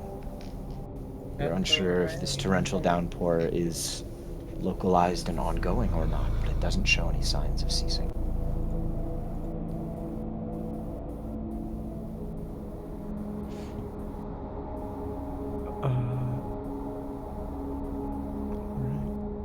All right. It seems those two creatures were guarding that stump we passed with a special interest. Should we perhaps? I have a really dumb idea. I mean, so far those have worked out great for us, so let's do it. We I have a wouldn't say hat that. and a trench coat for people Oh. I've heard the voices of. Oh, I'm 100%. This is a brilliant idea of no compare. Can I just double check that we are all on the same page, that we are trying to deceive creatures of the Fae? Correct. I can do it pretty well. Get on my shoulders. We'll be the right height. Especially a foot shorter, yeah, I think. I will say you have proven your ability to lie quite effectively, dear Zelar. Very good. You're very kind. I will disguise self as the commander, Quickling. So the Commander Quickling is 1.5 feet tall. Right. I'm going to... So I can make myself a foot smaller. Yeah, which I think brings you down to 2.5. How tall is Zelar? I mean, we talked about being like the low threes, so it would be like... It would be. You would be taller than him. It would be taller. But you're close, yeah. So, and if it was two of them... Right. Okay, I'm trying to do the math. I think you're really shorties, aren't you? I could. Okay, hang on. So we need to be down. It's like, Lucio was like 5'9". Like, so we need to be down like, a couple more feet. How much more are we talking here? What if we just like rearrange the setup a little bit? You hold me in front of you. Yeah. Together, you're roughly the same height as they are. I mean, Yeah, I think we can do this. I can crouch a little bit, yeah, It's a big trench coat, and I'm, yeah.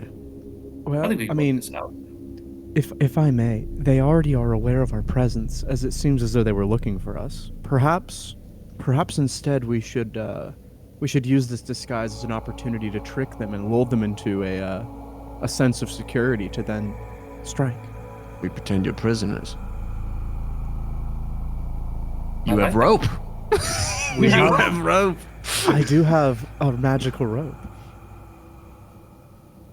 I think it's time to get Concern tied up, any boys. you that- Does it concern anyone here that their goal was to have us leave? We were told to get out, Deeply. and then instead of like trying to kill us or come this way, we'll help you, they were like, no, leave.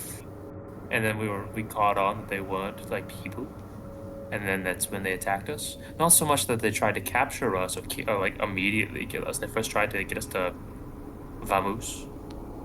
Okay. I try not to think too deeply on such things, as it causes headaches. That's a fair point, though. That's true. That's true. Well, they don't need us. But once they were found out, they needed us dead. Yes. It's like more like Seems the like secret.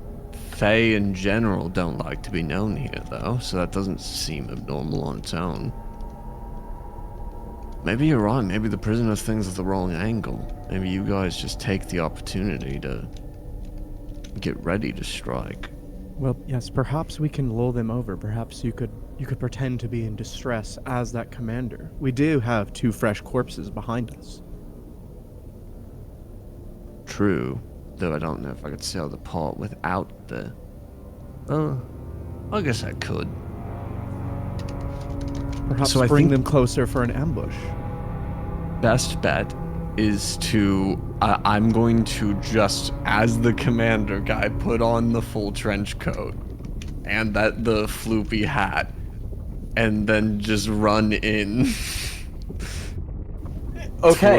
And then the rest of the group would be, I presume, staying close behind. I also would love to just have taken a minute to rally everyone around right after our rest and say, like, I believe in each and every one of you. I know you can do great. This is still in the floppy trench coat. I know you can do incredible things, and though I cannot see you past the brim of this hat, I know that you all are standing tall. And then that goes on for like, that'd be like 35 more seconds, and that you guys get 5 temporary hit points. So my yo, it's motivational worth speech. noting. It's worth noting. Pause. Temp hit points do not stack. If you lost your 10 temp HP from earlier, you can add it. You add whichever source is higher. If you still have your 10 temp HP, you keep your 10 temp HP. I believe Luciva needs it. Yes, I Luciva, and I believe Nokka lost temp HP as well. I did. I lost 8 of the 10, so I'm back up to 5 now. And Tenna is back up to full health, and will On his be short at and so we'll have at 5. That puts him at 21 HP.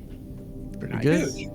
Okay, and then just stay close behind. I'm gonna play the part of the little guys and run in towards the.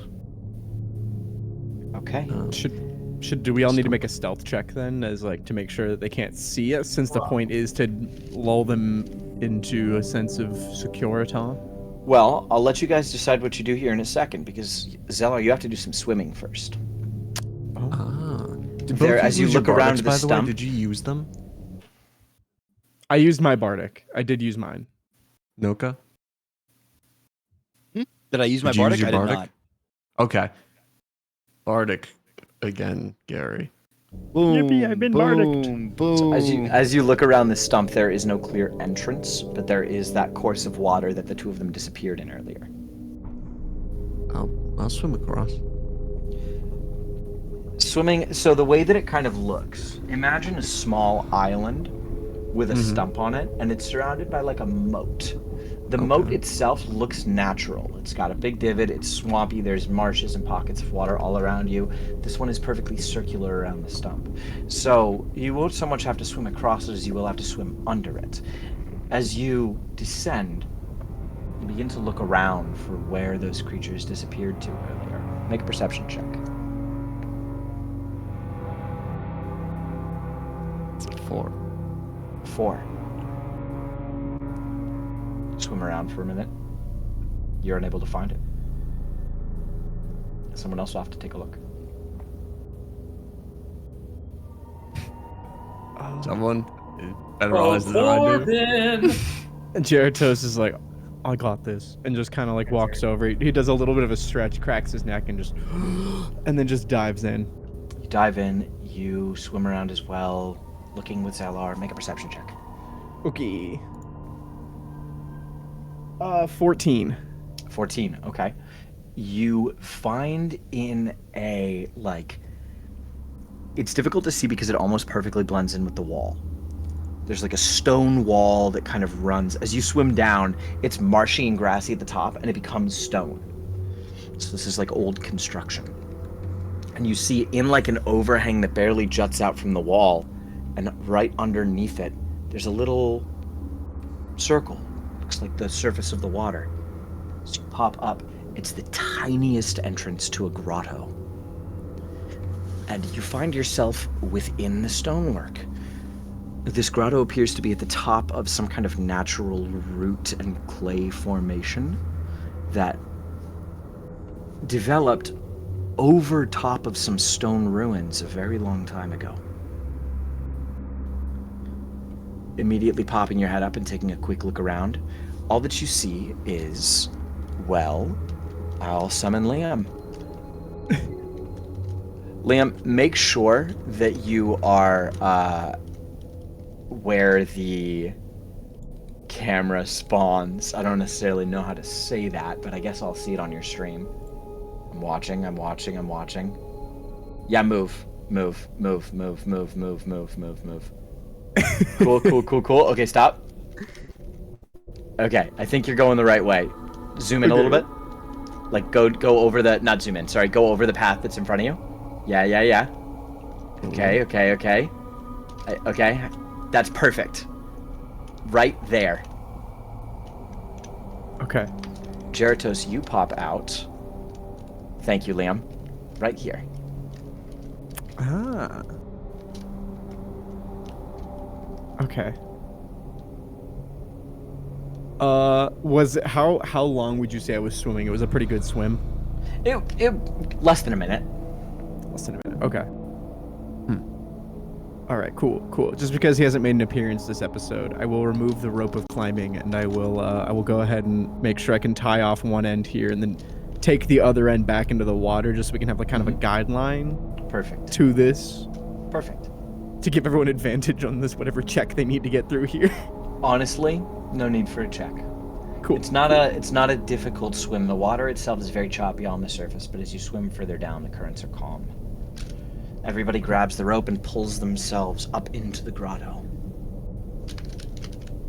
And I'll just keep Geratos' mini up for now for space, but this is what everybody sees. So Geratos' mini represents the party. Okay. There is a way to descend in front of you. Your perception check was a 14, right? Yeah. If you'd like to make another one, make another one. I For will this, do so. this environment. Actually, since everybody's down there, everybody can make one. That's a 9. That's a 16. Okay. It's a 19. Okay. A 12. Okay.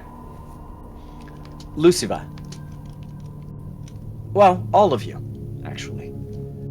All of you make out the sound of gently rolling water.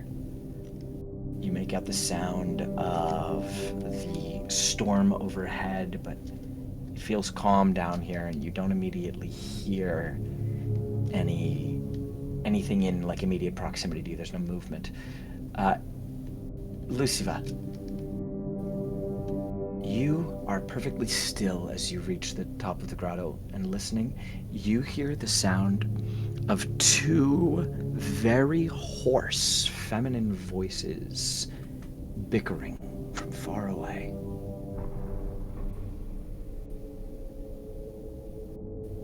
I just silently hold up the two fingers. I'm listening to the voices. They sound like a good distance away. You can't make out what they're saying. I'll just mouth that there are two of them, so the party knows that we're dealing with probably two hags. And I say we stealthily make our way closer. Okay. Horse. Nice. Nice. You guys make your way down to the very bottom of the ruins. Climbing down level by level, being careful. You are not accosted by anything.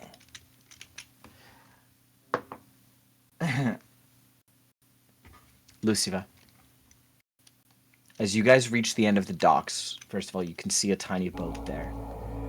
But, Luciva, you see just around the bend, right about over here. Liam, if you could flip the camera around. Thank you. Right about over here, there is movement in the water. It looks like another one of those reflection creatures.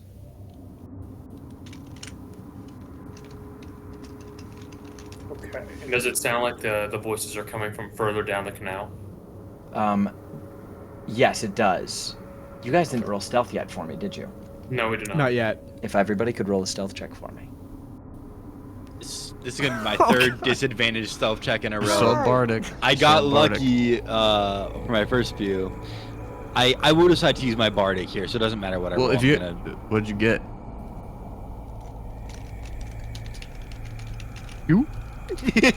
So probably. Is it even worth adding a D8 to that? I honestly don't think the bardic matters there. I think you should save I rolled a soft 20. Soft 20. I'm so sorry to ruin your stealth. I rolled a 6. Okay. A 2, a 6, a soft 20, and a what? Alex, what'd you roll? I can roll with advantage. I don't think I need to. That's a 17. The tiebreaker would be if we're doing Tenna. success versus failure. We are, Oh, Tenna. and we are.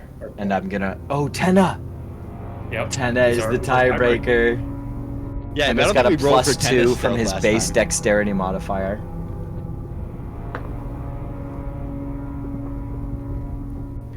The reflection sees you and reacts accordingly. Roll initiative. no. God damn. Oh no! Just as we're walking toward the water, Jeritos just very silly, just goes like, "I wonder if anyone knows we're here." The thing just like. Nokka's frantically looking around Why? for any piece of Why? wood he can find to try to knock on it. I got a nat 20 on initiative. Great timing, Jeritos. Nice. We just need you to be absolutely devastating in combat, and it'll be perfect. Okay. That's just all I'm useful for. I'm just here to punch things.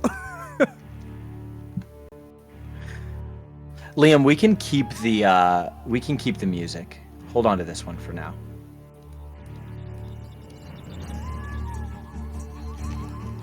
Be good for a fight that happens. Definitely not when we encounter the hags.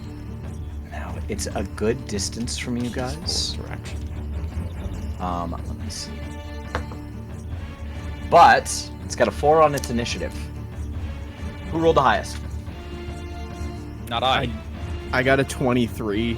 Okay, Jeritos. Lucivo, what'd you get? A 10. Zellar, what'd you get? 18. Nokka, what'd you get? 13. Okay. Jeritos, you are up first. You can look at this thing and you can tell that its intention is to run. It's to run. It's to run. It's trying to notify the others. Destroy It it. immediately turns as it sees you.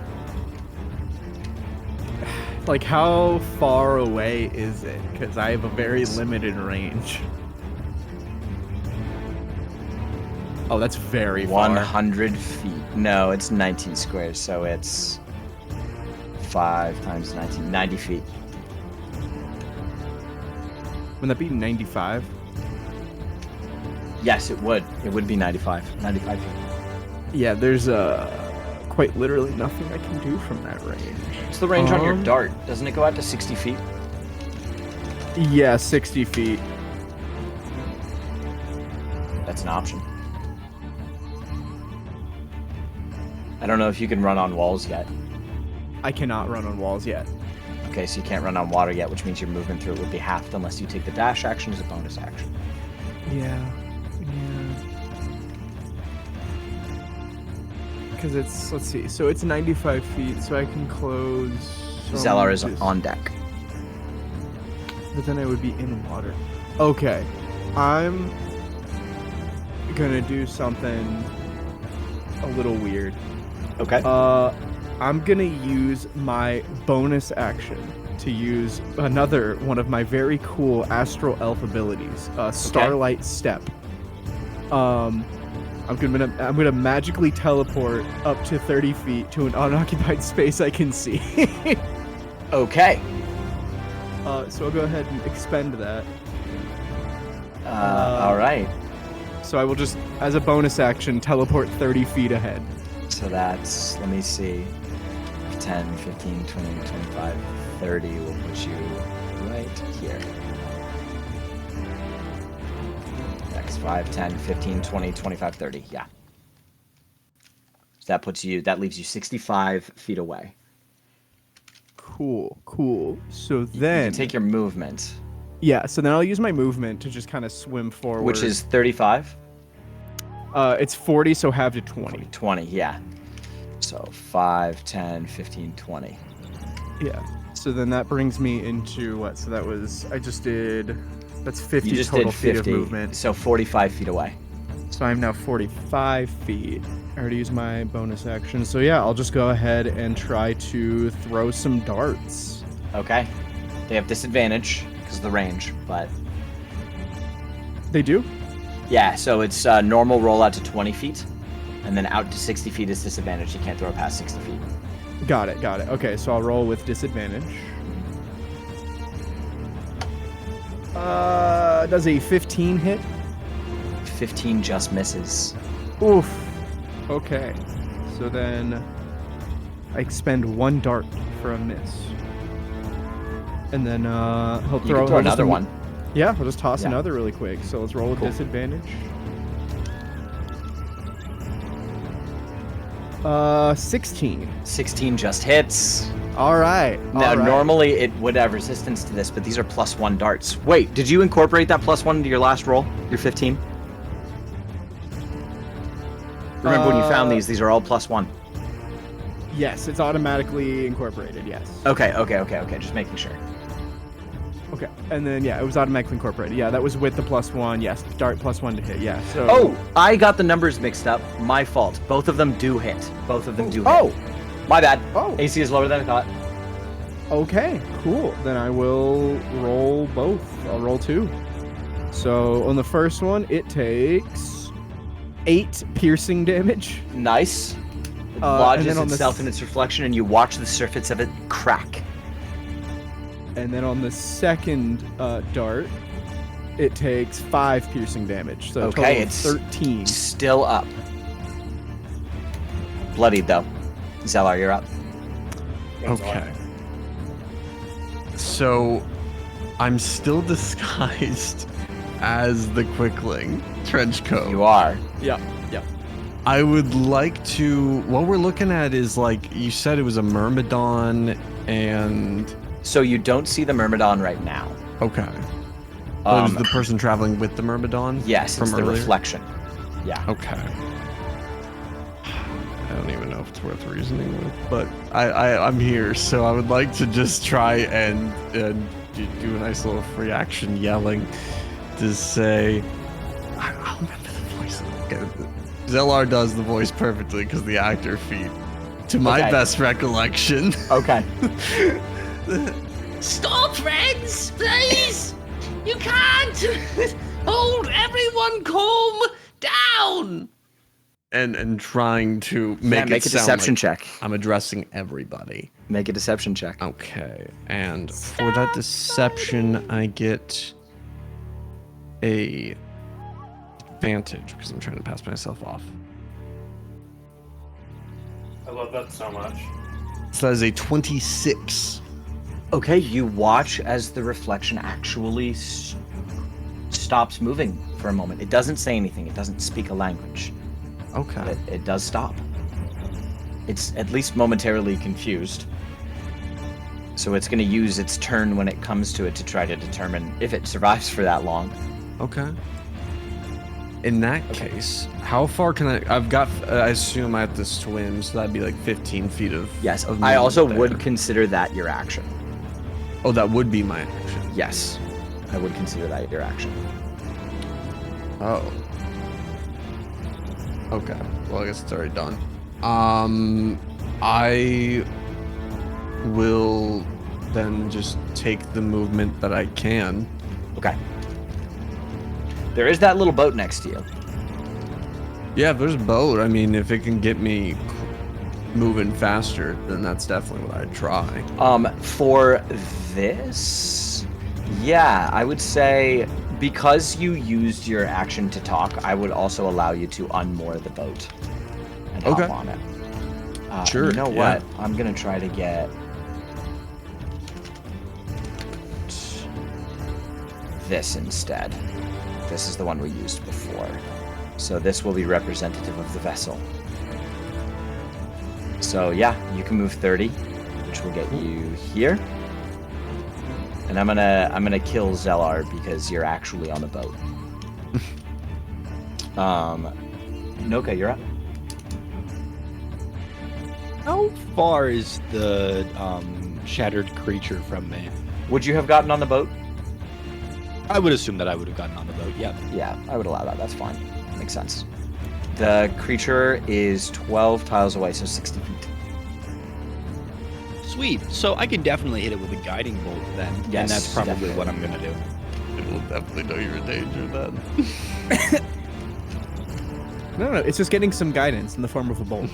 Okay. In the form Roll of to a hit. Yeah. So In the form of a steering are we? wheel. Is the idea that throwing poison darts, or I'm not sorry, not poison darts. The throwing +1 darts is not doing damage to it, or Not inherently harmful. Darts It's are not- it's not- inherently harmful. It's No, not it's the vulnerable action. to piercing. Yeah, it is the action of throwing the dart that makes it harmful. The darts themselves do not cause. All right. He's right. He's right. Yeah, guns don't kill people. People kill people. And I think it's important for us all to know that that's Gary's politics. No. It's darts don't kill people. Gyarados kills people. That's Gary's politics. Hmm. So what do you want me to do? I guess is what I'm asking. Kill Are you casting guiding bolts at I it? think it seems like we might get a free turn of getting more within range if we hold off on attacking it. That's my only thought. If it's going to take its turn to assess whether or not it can trust us, our best bet is to make sure that we're actually in range to do our moves. That was my thought. I will be in range. If you want to take your action to move the boat another 30 feet, you can also do that.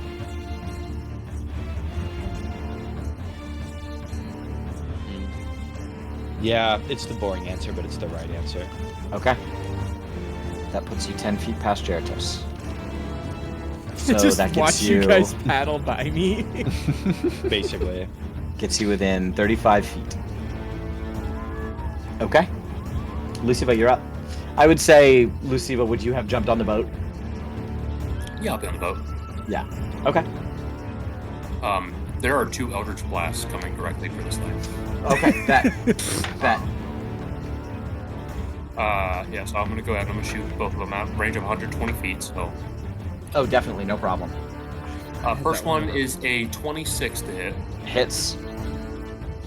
That's going to be low roll, 5 points of damage. That does it. The reflection, it strikes your own like orb of shattered reality, strikes this thing, and you watch as it just pauses for a moment, sits completely still, shakes violently, and erupts into shards of glass in the water.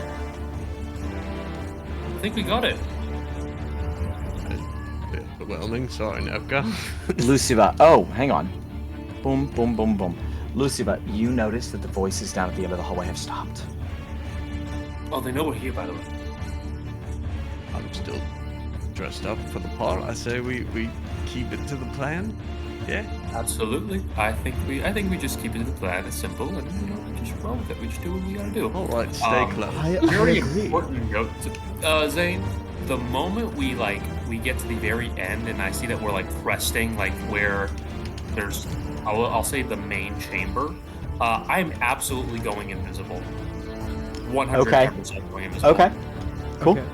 And then Gyarados, as part of the plan, will use the rope of climbing to just very loosely order the rope to tie itself like around like my wrists and Nokka's, Okay. just make it look like we're prisoners. Okay, perfect. As the boat comes around the bend, Liam, you can move the camera further up. See it right there. From the chamber just beyond this bend, there is flickering blue and purple light. You sense that you are on the cusp of the chamber.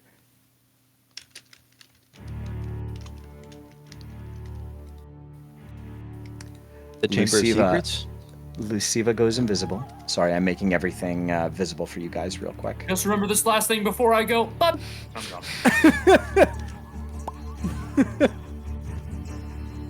Somehow I always knew he'd go that way. Feels right. You already killed those guys. There's no quicklings. Nice. There's one. What the heck is that thing in the middle? It looks like we have a Darkling, a rowboat. You I do. can't wait to fight the rowboat. I swear, this boat is a fucking mimic. I'm leaving.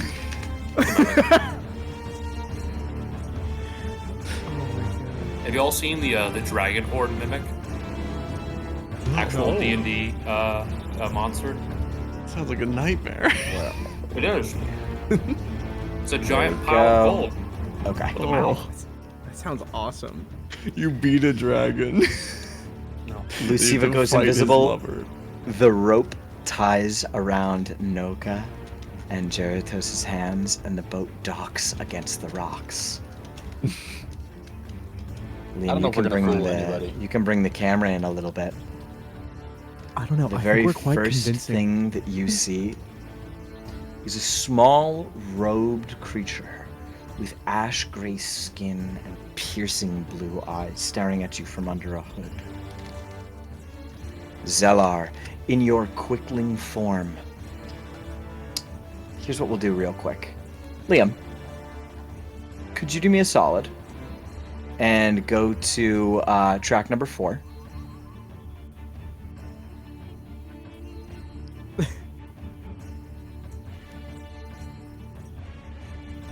We should be on, I assume we're on track 5. It's okay.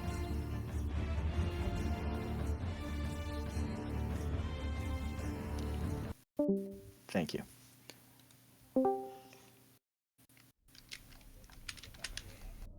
Love you, In Liam. this, Thanks, Liam. Thanks, Liam. you hear water lapping on all sides of you as this cold, dripping stone chamber opens before you. In the central pool of water, you see something dark and twisted, an obelisk of bone and iron, glowing, pulsating blue and purple light, faintly crackling with electricity every now and then. It thrums as though active. I need everybody to make a wisdom saving throw real quick. Oh, this is gonna go so well. Is this to avoid the charm? Not condition? charm. Not Cool, charm. cool. About 23 to save. Yeah, that'll do it. Is this a 19. spell? A It is not a 22. spell. Will a 22 do it? succeeds. I Let's believe go. everyone succeeded. 16. Did anyone? 16 succeeds. Okay. None of you are frightened of the hags. At least not of the first one. The one that you immediately see on the other side of this altar. The other one has yet to use their horrific appearance. The seaweed still hangs in their face.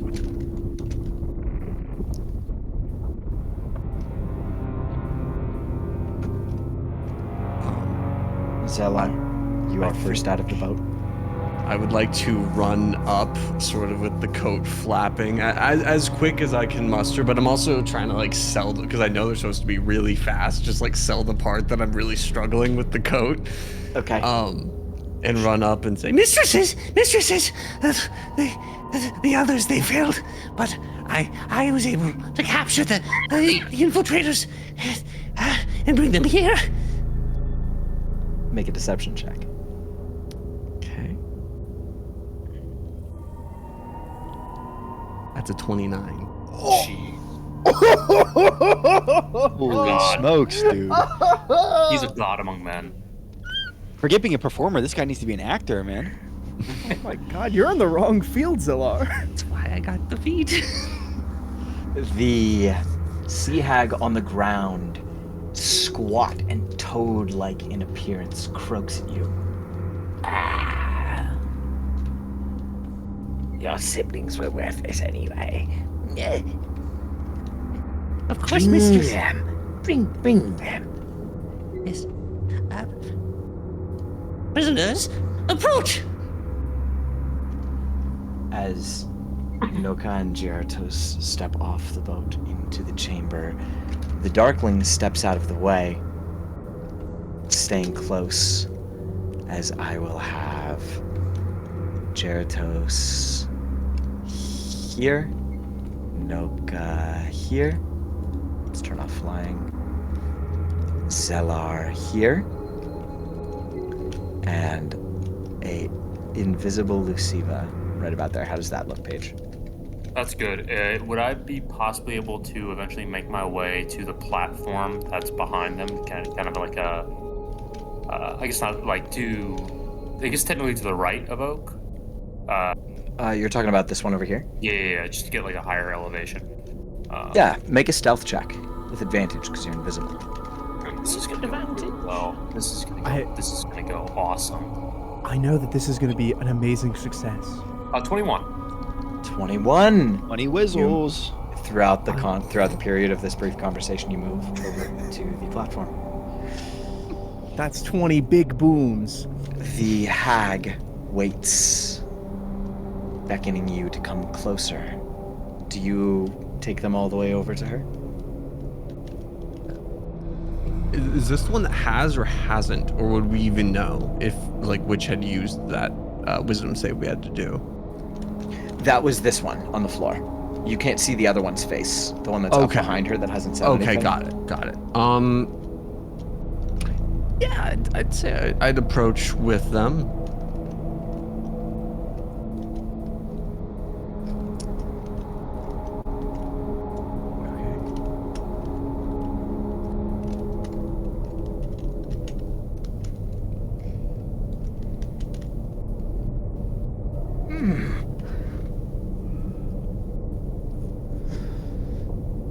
She will cast a spell. Does not immediately appear to target any of you. She casts Locate Object. Nokka. Yeah. The amulet. Wait. Are you bringing Tenna? What's Tenna doing? Oh! What's I Tenna thought doing? Tenna was on the boat with us. I He assume. was. Tenna Is he in was- prisoner He mode? was. Is he in prisoner mode? I think Would we leave so, Tenna on right. the boat, or would we bring them out with He us? would look to Nokka for the decision. Oh, come on. Nokka, Yeah. it's your brother. This is what happens when you make a character that has family. We put I them in always an peril. orphan. We put them in extreme peril. It's for fun, you see. What's the meme of like a cop, and it's just like you have it's like reading Miranda rights, but instead it's like you've given your DM your character backstory, which will be used against you in court of law. Yeah. Don't. Jeez. I think. So, in universe, right? Nokka would think that it would be less safe for Tenna to be on the boat by himself because then other people. He'd be alone, essentially. He'd be without support. And at least when he's here, he's with us and we can kind of keep a watch over him. So I think it would make sense for him to be strung up with as a prisoner alongside Nokka and Jeritus. Cool. Nokka, the amulet around your neck thrums gently, and a large smile crosses the hag's face. She goes, Good news, sister. We needn't do this dirty work anymore. and she steps towards you, Nokka, and her long fingernails trace across your bare chest as she fishes the amulet out from under your neck. May I don't want this to happen. Can As I? that's happening, would I be able to go for a true strike? A surprise attack? I would Yeah, allow a let's get- surprise attack because of the successful deception check. Yeah. Very Lovely. Cool. And then, Surprise on the hags. The darklings are not surprised. They are always watchful. Okay, Yeah. fair enough. they have So- vigilant. This will be an extra +4 on the hit. So does a 16 Should be right hit? there. And Liam, at this point, now we can switch back to track number. We're gonna do number 3, please. You said 16. Yes. That does hit. Oh, let's go. Fantastic. So I am going to also Psychic Blades. I can expend Yes. the Bardic. Yes. So this is going to be an extra 3d6 after I Okay. roll this damage. Nice. So the damage, oh, beautiful. That's going to be 10. Let's call it, for True Strike, it'll be Radiant. And I'll be adding in an extra 8, so 18 total. Nice. Nice. As you lash out with your false quickling dagger, it's a staff, right? I'm actually using the short sword now. The short sword appears in your hand, brilliant new blade shining in the low light. The radiant strikes the hag, and she recoils with an disgusting appearance on her face. The other hag can't activate her horrific appearance because she is also surprised. Let's just generally get initiative. Very cool. And then, before the initiative, can Jeratos just really quickly yell, "Release!" Just so the rope just unties itself. Nice. Yes. Nice. Oh my God! Let's go, Jeratos. All right, the rolls are back. Hang on, give me 1 sec. I'm rolling for my dudes. My dudes. I'm getting good initiative rolls here. And a natural 20 for the Darkling Elder. Of course. Excellent. It wouldn't be the Elder without the nat 20. Crazy. That's 2 nat 20s I've rolled for initiative today. Okay. Did anybody roll 20 to 25? I rolled a 21. Okay.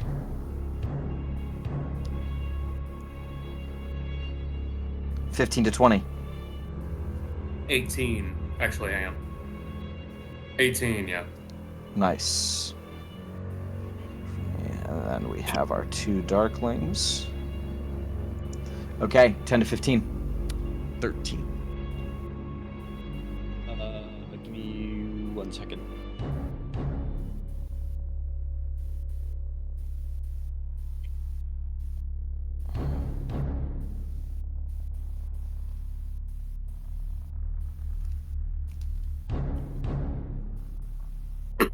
Music is spicy.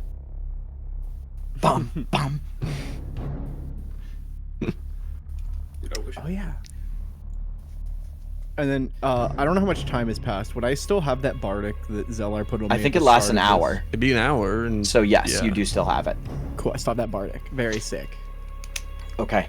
Ethan, let me know when you have that initiative roll. Yep. For now, Just 1 second. the Darkling Elder will go. Because I think even with a natural 20, you won't beat its initiative. Okay. Oh, and Luciva is still invisible and undetected and stealthed. So, right? Like, Yeah, Luciva is stealth. They don't know Luciva is there. cool. So Luciva's technically outside of the initiative. No, they're still in the initiative, but they're technically, yeah. Here.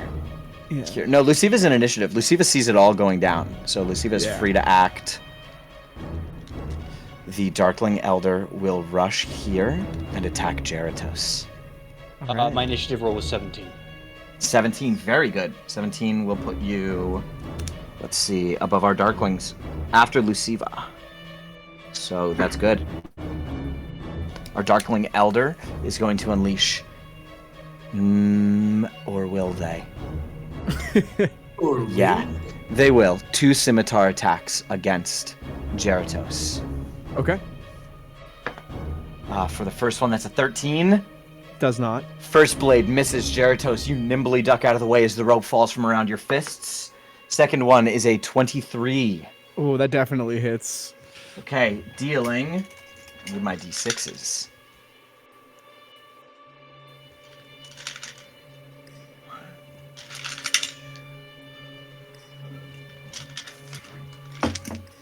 Dealing 4 slashing damage. Okay, I might just take. Yeah, I'll just take the 4 for now. Plus 7 necrotic damage. Ooh, It's not great. not great. Not great. I feel like the hag might be a little bit of a scarier threat for now. So I'm deciding if I want to use my reaction or if I That's just okay. want to tank the damage.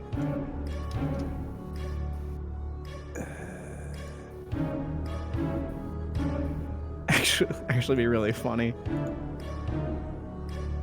That would be pretty funny. I might actually do that just for the humor of it.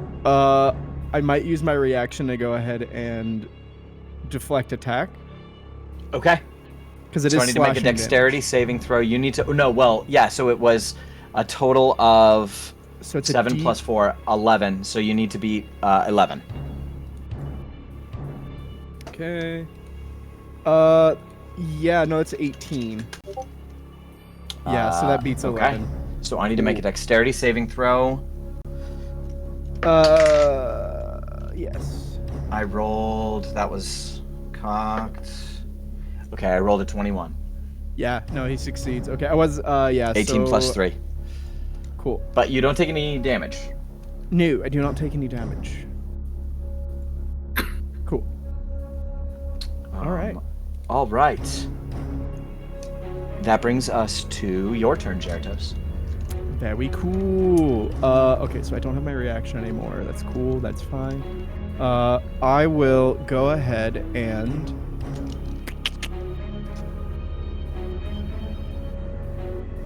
I'm gonna go ahead and use my bonus action to go ahead and Jaratos will just kind of like flex his hands a little bit, and then his the Eldritch Claw tattoo will glow.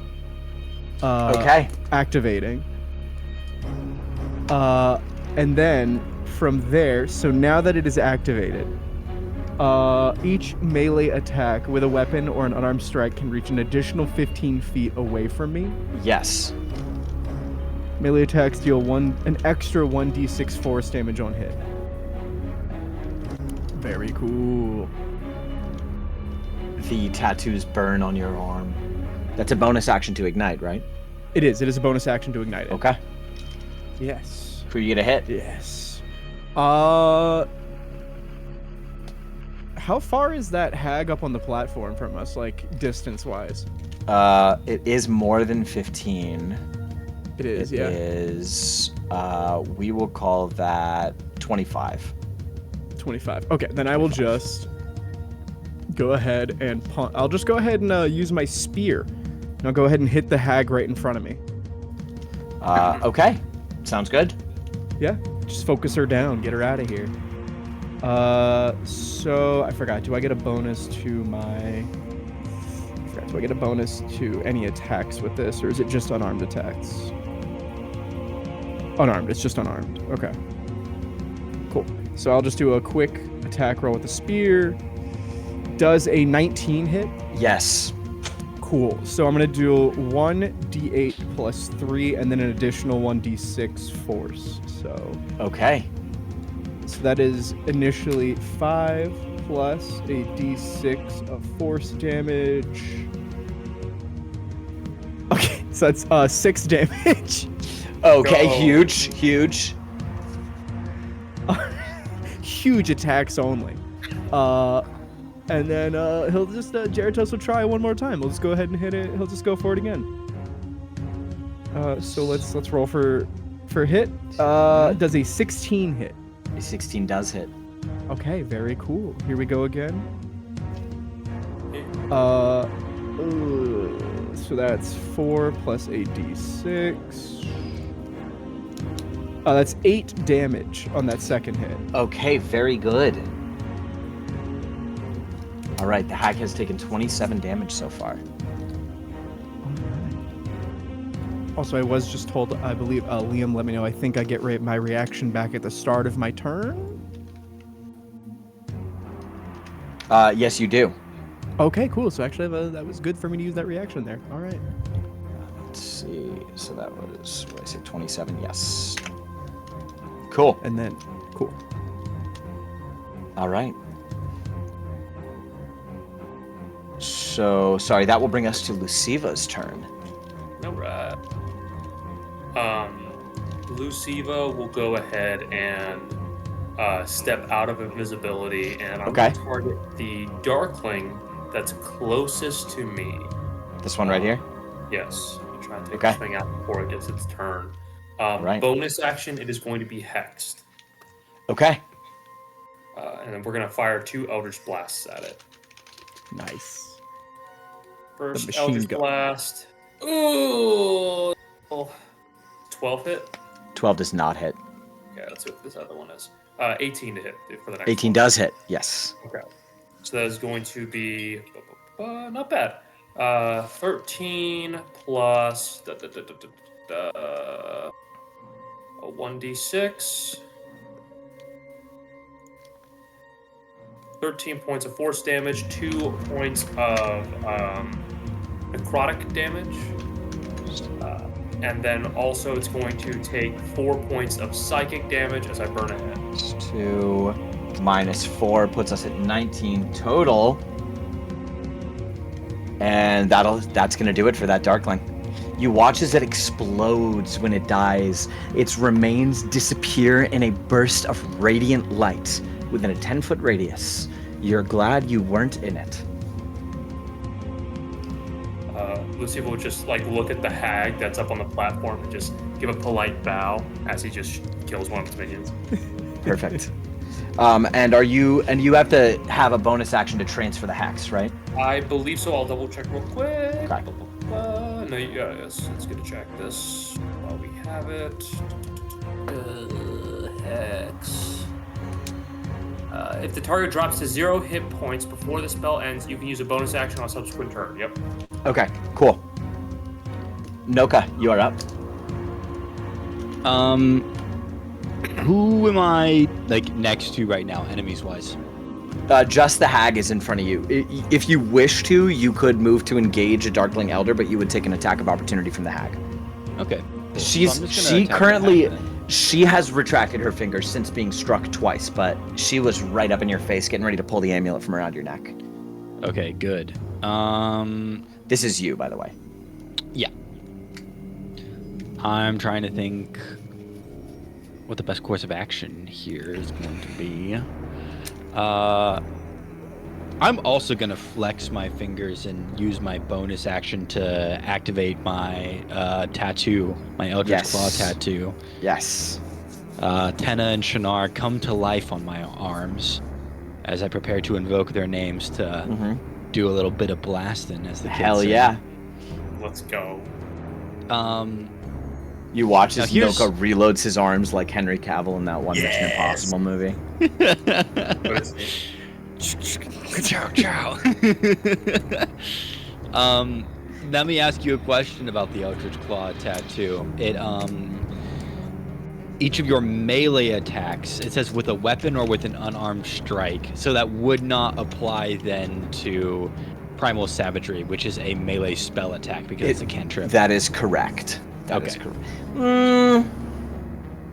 Because okay, It's a wait, can you- melee spell attack. Yes, Can you that read is And the you said description. it. Yeah. I'm about That's to the say specific yes. language of it. You channel primal magic to cause your teeth or fingernails to sharpen, ready to deliver a corrosive attack. Make a melee gonna say spell yes. attack against I'm a gonna say creature 5 yes. feet in front of you. Yeah, I'm gonna say yes. So it not only does it extend the range then, but also it's going to give me the extra 1d6 force damage, I think. So, yeah, that sounds cool to me. That's fine. Sweet. Cool. So I'm going to go ahead and cast Primal Savagery, and I'm just going to try to rip into this hag. Awesome. Nokka becomes bear-like. Exactly. And almost like tree-like in a way. Like there's like bark hardening over his skin. Hell yeah. Very fascinating and interesting to look at. Is it more animal or more plant? You can't really tell. The roll to hit here is going to be not very good. Actually, I have a bardic, don't I? Can I use my You bardic? do have a bardic. Yes, you can. So I'm going to go ahead and add a d8 to that one. You need a 3. And that's a 4, so it's going to be 17. What was to your hit. first roll? It was a 13. Okay, cool. So now it's 17. Yeah, that hits definitely. Absolutely. So we're going to do 2d10. It did say corrosive. This is acid damage. Is that any weakness or resistance? Good question. No. Okay. That is fine. And then I'm going to add a 1d6 of force damage after I roll this. So Yes. Beautiful. that's going to be 15. Oh. And then I add the d6 for the force damage. That's only 1. So Okay. it's going to be a total of 16 damage. Okay. Very good. The sea hag is bloodied. Let's go. The worst part, Nice. she's not even gonna get to go on this turn. Cause she's surprised. Surprise! God. I'd never forget. That will bring us to the surviving Darkling's turn. It's kind of far away. What's its movement? I believe it's 30 feet. We haven't okay. seen the second hag yet, right? She's not shown her face. No, 10, she's that up- is she's up correct. top of the 15, 20, pedestal. 25, 30, 35, 30. 30 goes 30. right here. Let's see.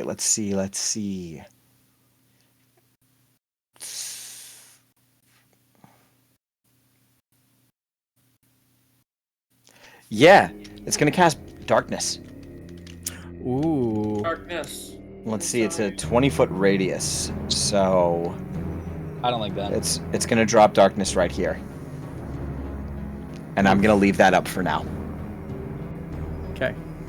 And that brings us to the hags. They are both surprised. Now it's Tenna's turn. Tenna is in darkness and doesn't really know what to do. So Tenna's actually going to take the... Tenna's going to...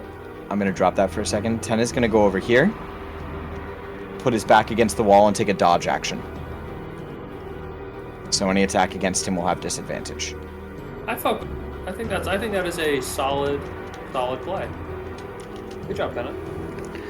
And that now it's Zellar's turn. Yeah, it does change what I was going to do, but that's all right. I'm going to dispel magic on the darkness. Okay. Darkness is gone. With a single trill on the panpipes, you watch as it just dissipates from the inside, and both of the darklings look very surprised. Okay, He's weird. perfect.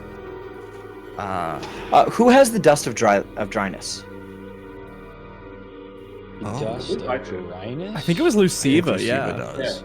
I made the deal. Luciva, you're taking a look at these hags from across the room, and the way that their skin glistens makes you believe that it might have some effect against these hags as well.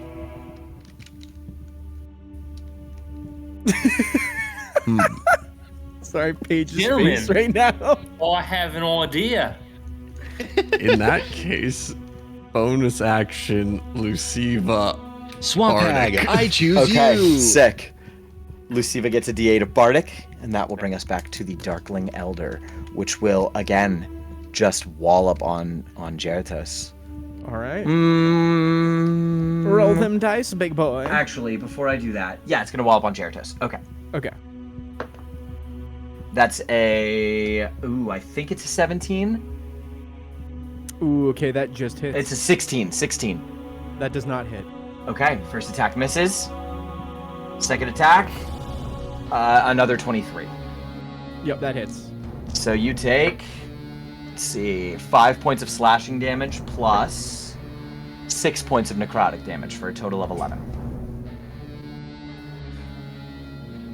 Not if I use my reaction. Would you like to use your reaction? How many No, use my focus points do you have? Oh, right now I still have 4 focus points. Okay. You counted just- one I'm off not- for last turn, I- right? I'm just making sure. I did, but I'm not gonna use the focus point to deflect it. I'm just going, or to redirect. I'm just gonna deflect it, which doesn't take a focus point. Okay.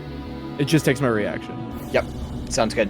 So let me roll the D1d10 plus 8.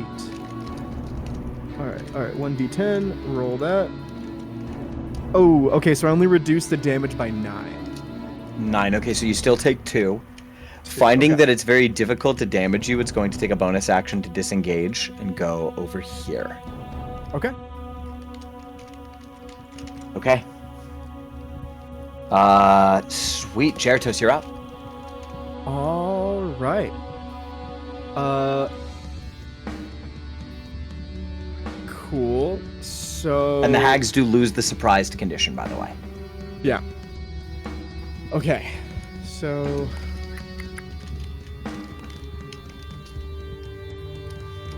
I'm debating if this is necessary, but you know what? It's a double hag fight. I think it's necessary. I'm gonna go ahead and use my bonus action to activate the arms of the astral self. Okay. So All she right. needs to make a saving throw, right? Because she's... Yes, she needs to make a dexterity saving throw. Okay. As Jeritos lurches backwards and the extra arms erupt in a blaze of astral juice. Ooh, that's probably gonna fail. That's a 14. That fails. No. So they're gonna take 2d6 of force damage. Okay. So let me roll that for everybody. They're gonna take 7 force damage immediately from that. Nice. And then what? Like, if I could describe really quick. So with the tattoos are described as being like having these inky black tendrils. So what I like. They're to all on is, your astral arms as well. Yeah. So I imagine it's just like from the tattoos, it just kind of glowy spiral up my arm. This tendril extends and sort of wraps itself around these spectral arms that just sort of hang very loosely, and I kind of swing them around almost like those like weighted blades. Sick. And then I'm going to make a unarmed strike because now that has a range of 20 feet, I believe. It does. No, I'm sorry, it's 25 feet because It should just be 20 because your reach is 15 with wait. Eldritch Claw increases it by 10 feet or 15. So no, okay, so the way it's worded, Eldritch Claw just makes the range 15 feet. And then yes. Arms of the Astral Self gives me an additional 10 feet. That's how it's worded. 10 feet? I thought it was 5. It's 10. Okay. So yeah, 25.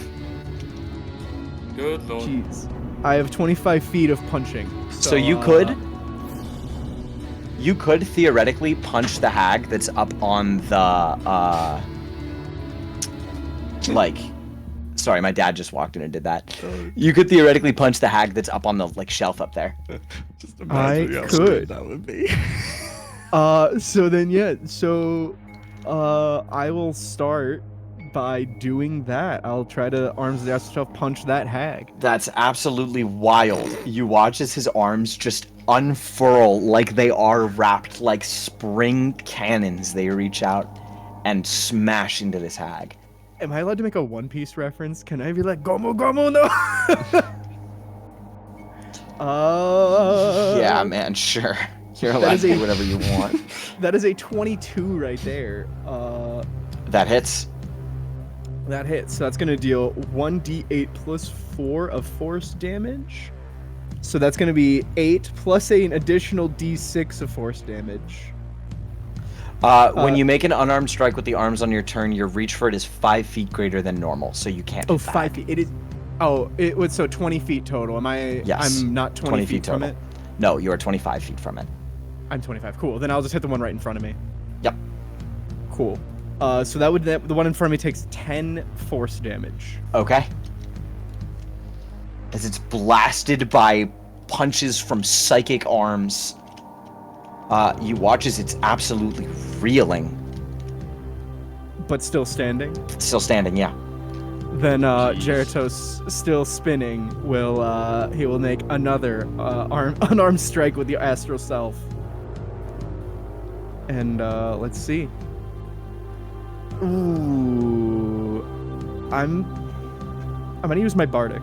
Okay. I'm gonna use a D8. With my bardic, that brings it up to a 17 to hit. 17 hits. Okay. And then we're gonna hit 1d8 plus 4. So that's another 8 plus. That's 14 more damage. I think that does it. Hang on. Double checking.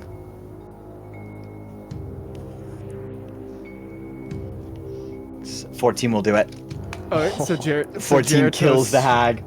Jeratos just after summoning the arms, just immediately swings one down right across the face of the first hag. And then before it can even recover, still spinning around, Jeratos just swings the other fist. Again, right in the same spot, just spinning her neck as far around as it'll twist. It snaps. It just straight up snaps, and the hag slumps into a cold mass on the floor. And then Jeratos will use his remaining movement to just chase down the Darkling that tried to run away. Okay. You can definitely get to him. Oh yeah. Okay. All right, sweet. For that poor little Darkling. The tentacle arms just. after killing your boss, just sprinting towards you. Luciva, you are up. Okay, so we killed the first hag, and now we have the second hag that's up on the platform. Platform, yeah. Mm. Right? Bonus action, Hex is going to move to her. Her ability check that she's going to get disadvantage on is Charisma. Okay. I'm going to go ahead. I'll fire 2 Eldritch Blasts at her, and then I'm going to move my 30 closer to the platform. Before you do anything, something that I forgot to do on initiative count 20, Damn it. 2 more reflections appear from the water. So if you still want to do all of that, feel free. Yeah, but those 2 things did just appear in front of you. Yeah, I mean, Snap them to their squares. Lucifer's just going to go ahead and start blasting. I think the hags are priority number 1. And Okay, cool. Number 1, don't care. Number 2, didn't ask. Didn't ask. So- Anyway, She's hexed with charisma. Eldritch Blasts. Roll to hit. You see this like faintly shimmering aura of a tragedy face, like a tragedy mask appear over her face. Perfect. 19 to hit. 19 hits. All right, that is going to be poopy damage, but so 5 points of force damage plus 3 points of necrotic. So 8. Okay. And then we're gonna roll for the second blast. That's an 18 to hit. That hits. With 14 points of force damage. Nice. There we go. 6 points of necrotic damage. Nice. And then we're going to throw on another 4 points of psychic damage as I burn a second head. Fantastic. That was 32 points of damage across those 2 attacks.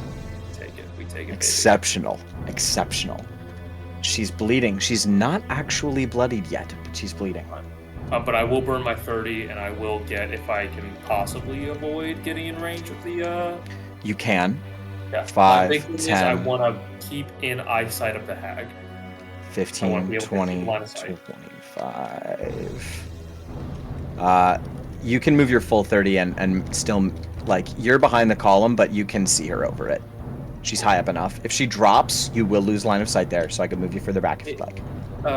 If I were to be in that column, how far away is that column from her right now? Where I was standing on the platform. Where you were standing right here was 50 feet. I will stay on the platform. Okay. Sounds good. I have better line of sight all angles. Okay. But from here. Perfect. Nokka, you are up. Sweet. Let's see. Can I get a little, maybe a spin around on the camera? I'm trying to determine an attack angle. Limo Bimo. Limo Bimo.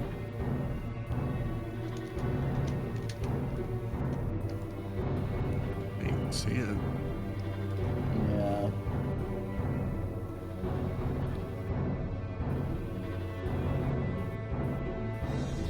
Do you think I can get I can probably get a guiding bolt up there on that sea hag, right?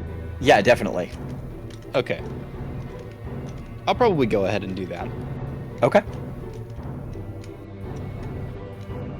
Do we know what the deal is with the sort of glowing people who are over on the platform by Lucy? Those are reflections. I don't have Those like are a the broken reflections. Okay, glass gotcha. mini, but yeah, 2 more reflections appeared from the water.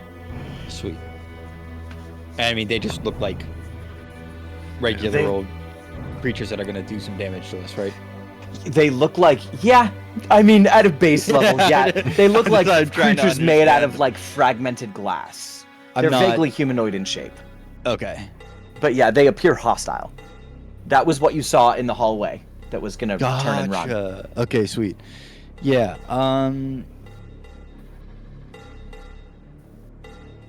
Man, too bad I can't cast 2 spells. You know what I mean? Or maybe I can. Gibson fighter. Thank you, Gibson fighter. Inky Ring of Blasting. Oh yeah, the blast. That's how I'm feeling about that. So let's go ahead and do Guiding Bolt first. I'm gonna upcast. Is the Pinky Ring a to- bonus action or an action? I thought it was a bonus action. Am I I'm gonna silly? double check. See, I have it written down. Let's see. And also, I Ethan, do don't remember forget the that. word bonus action thrown around. Hero. Scorching. Don't forget that now your base attack distance is 15 feet because of your tattoos. So here's. True. It's not written in the item, but it's kind of fun. So I'll let you decide, Ethan. I made it once per short rest. We can go back to once per long rest if you want to keep it as a bonus action. Oh, I see. You know what? I didn't use it that first time. I want it as a bonus action that I get every long rest. It's Okay. more fun to me that way. Cool. That's good. That's a good plan. It lets me attack Yeah. twice on a turn, once per battle, essentially, unless we happen to tag in multiple battles before long resting. So you said guiding bolt first. Yeah. Perfect. I'm And then gonna just so you know, upcast scorching it. ray is 3 different attacks, so you'll just have advantage on the first one. And they all have to Okay. be named. Oh yeah, remember you have to name each one. I was gonna get there. I'm gonna get there for sure. But the guiding bolt, the log charges in your hand, the cracked, splintered log. Absolutely. I'm upcasting it as a 3rd level, so it's Okay. going to be 66 radiant damage.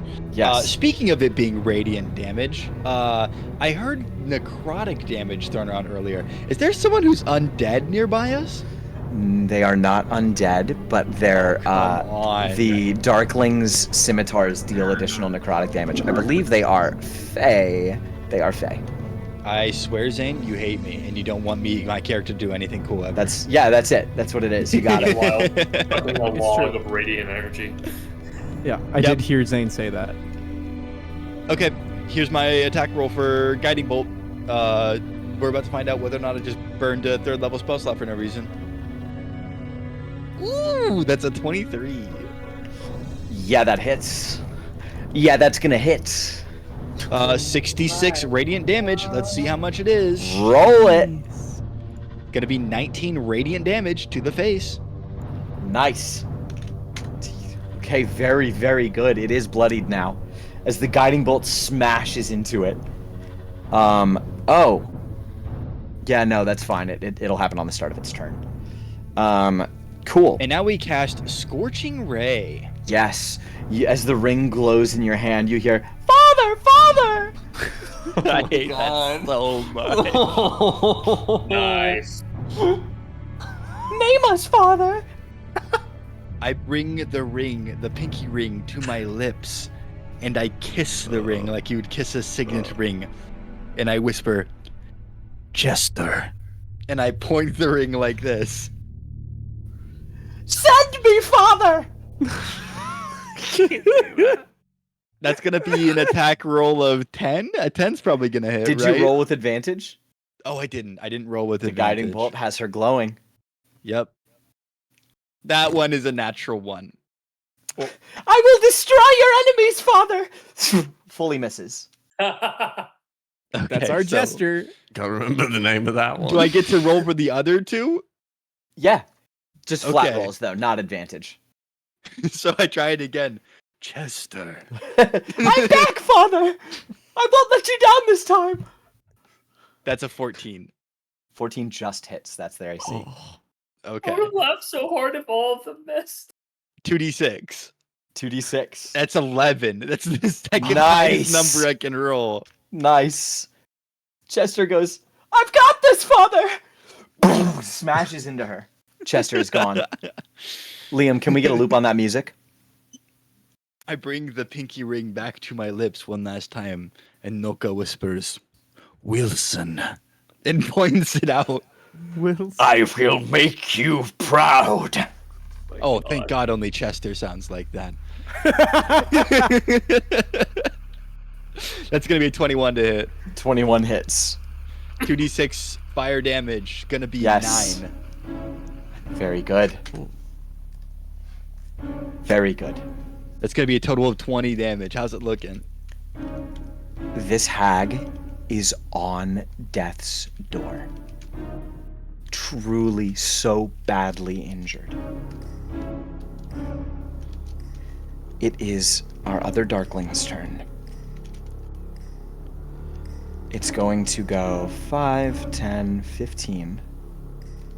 Zellar. It's going to swing on you. I go like. Just one attack. Let me see what its modifier is here. Okay. 1d4, got it. That's a natural 20. Yeah, that I'm on hits, fire I tonight. would That's say. 3 natural 20s. Okay. This little This guy's nice. gray-skinned goblinoid creature runs up on you with a... Oh, I already have a d4 out. Runs up on you with a deceptive amount of speed. That's only a 1, so I'm doubling that to 2. Plus 3 is 5, plus... We're doubling this. Plus 20 necrotic damage. A 6 and a 4 on 2d6 would be 10, doubling it to 20 for a crit. Okay, so that's 25 total. 25 total. So it zeroes out my temp, and then... Okay. How you looking? I am just not bloodied. I am at 17. Okay. HP. This Darkling gets a lucky strike on you as you have your back turned. As its dagger leaves your shoulder blade, you quickly turn to face it. And that brings us to this hag's turn right here. I need all of you to make a wisdom saving throw, except for Luciva. Luciva is far enough away. Oh, that's a nat 1. Oh, Jeratos is frightened. That's going to be a 24 for me. Nokka, you are not frightened and you are immune to this hag's horrifying 16. gaze. 16 succeeds. You are also not frightened. Jeratos is the only frightened one. It's the first time Jeratos has gotten frightened this campaign. Go. The hag will take her action to complete the shrine's ritual. Is this a spell? It is not a spell. Damn it. It is a ritual that has been ongoing, and what you are about to quickly learn is the source of this localized torrential downpour. And she says, "I will drown you all and destroy your village in the process!" And as she utters fell fey words, ancient, horrid, black sylvan, the water level in the chamber begins to rise. And the downpour outside becomes much, much louder as the chamber itself fills.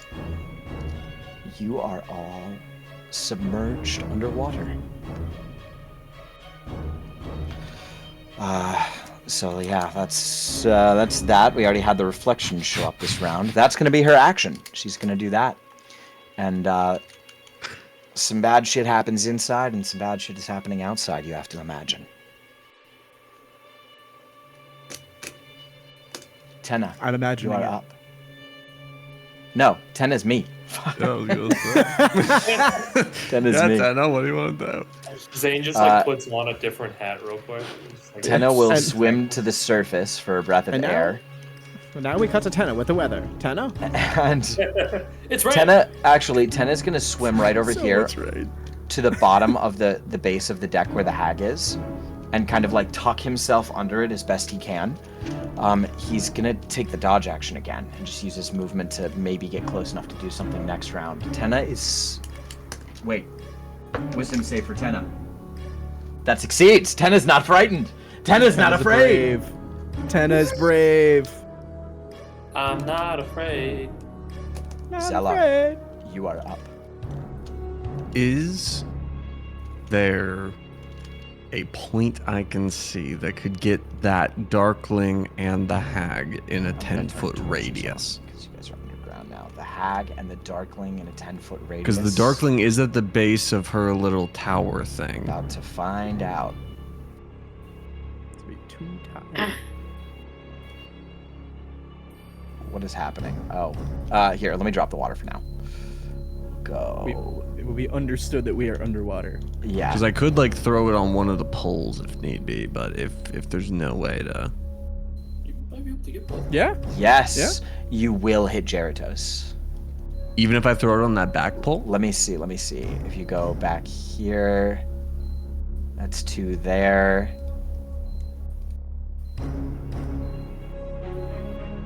That's this to there. In order to get it high up enough, let me see. Hang on. I'm trying here. Yeah. Yeah, that'll do it. Yeah, you can. Top of the Okay. top of the ladder. Beautiful. You are a gracious DM, and your hair know. looks great. Thanks, man. I am going to shatter on Okay. that exact point. Okay. This party's favorite spell. We love shattering expectations. What level? It'll have to be second because I've already used all my thirds. Gotcha. But con save from both of them. Con save. That's a soft 20 for the hag. Okay. For the darkling, that's probably a success as well. It's only a 16, but I think that does succeeds. pass, yeah. Okay. But still gets half damage Yes. through. So they take 15, which would be halved to 7 Yes. each. Does that kill? You don't get really happy or really mad. What does Zellar's shatter look like? Zellar's shatter, I imagine, would normally be just a graceful pipe blow that almost acts like a blow dart that is explosive. And so it would shoot out of the pipes and into the point, but then have this weird sort of like sonic boom effect Yeah. at everything within Yeah. 10 feet of it. You can see the water part as this stream of sound pierces through and strikes the pillar. You're underground. You can't see anything, but you hear Tenna, whose head is above ground, go, or above water, go, "Oh!"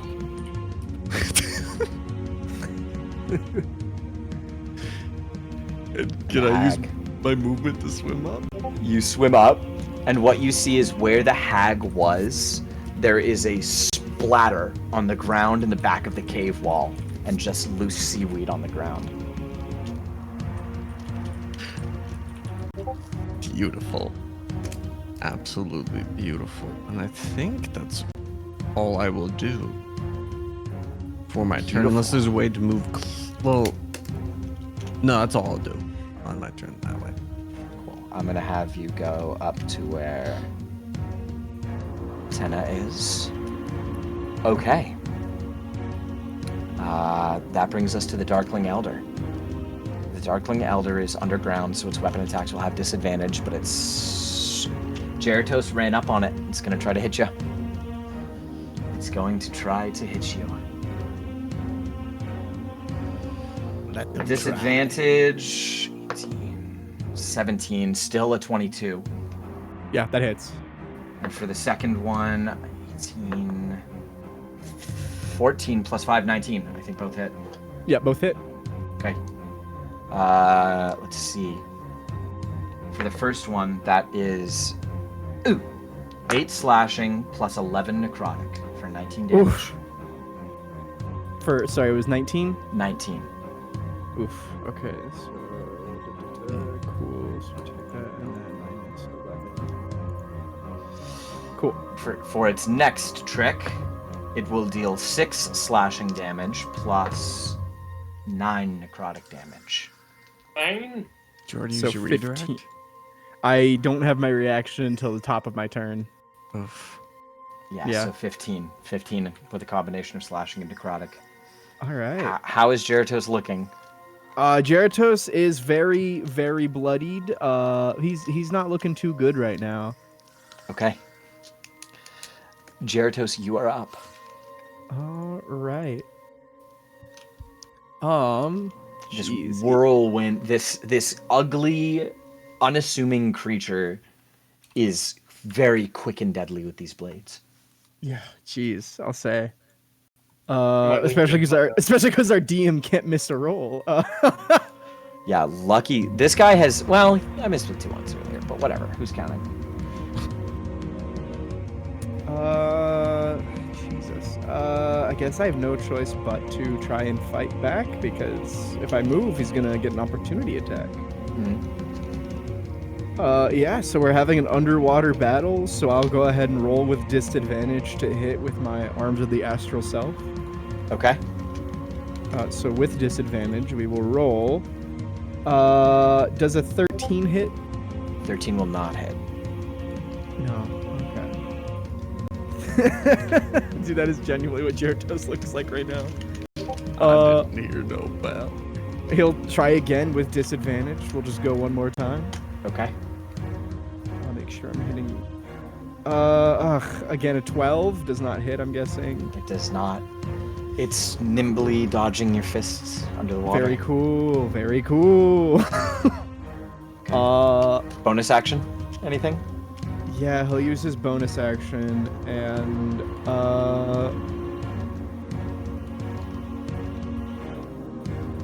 I guess I'll expend a focus point to use dodge and or disengage and dodge as patient defense. Okay.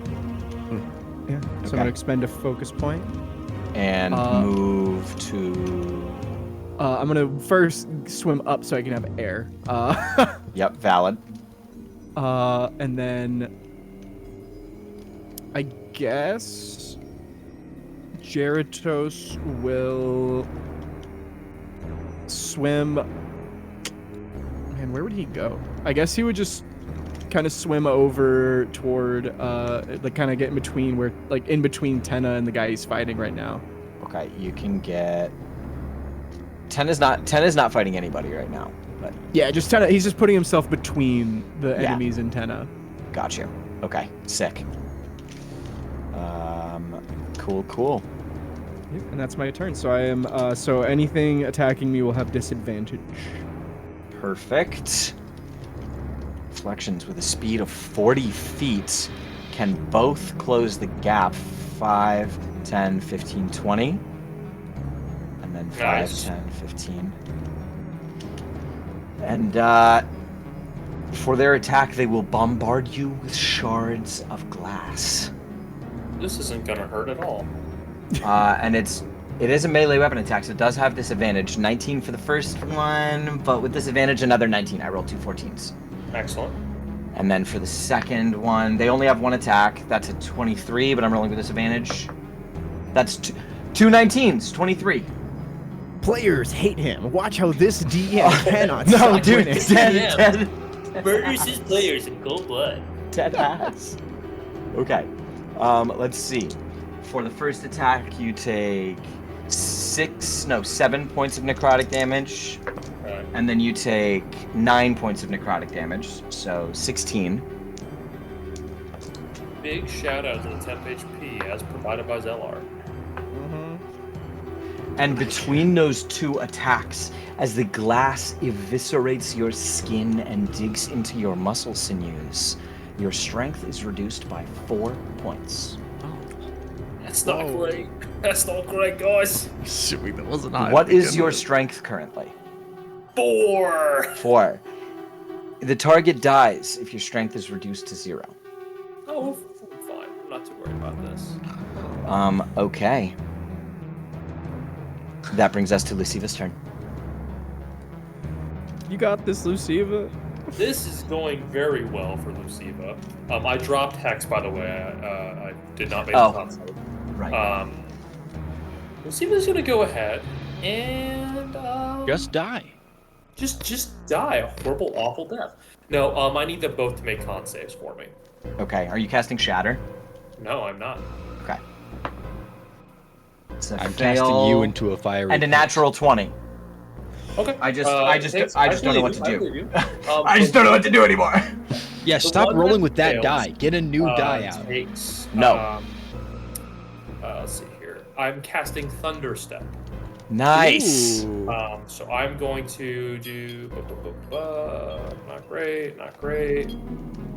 Stop rolling. Okay.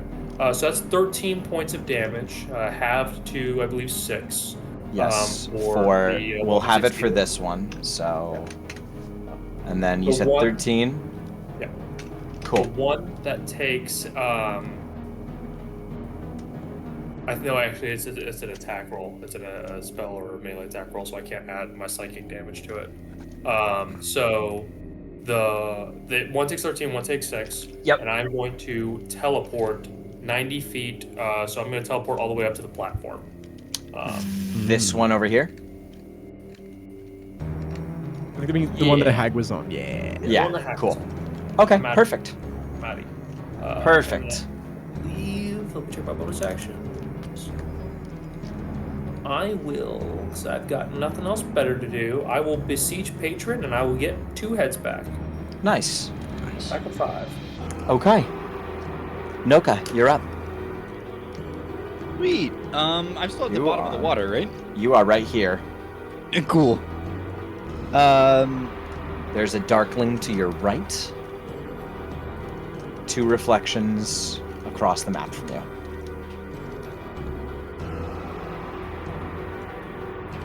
What to do? What to do? I guess, I mean, it's been less than 6 turns, right? Since I activated my tattoo. This is, I think, my 3rd turn? If you're talking a minute, it's 10 turns. 10. Which round is 6 seconds. Yeah, for some reason I thought a round was the... Yes, whatever. You said it was a darkling that was right next to me? Yep. 10 feet to your right. Right here. Cool. Well, I have an extended range, thanks to my tattoo. So Yes. I'm gonna do the extended range primal savagery, and I'm just gonna like rip this guy a new one. Okay, melee spell attack, underwater, so it is with disadvantage. I see. How far up to the surface? Like, how far from the darkling would I be if I swam up to the surface? You would be... If you were here... It would still be with disadvantage because he's underwater. But you would be within 15 feet.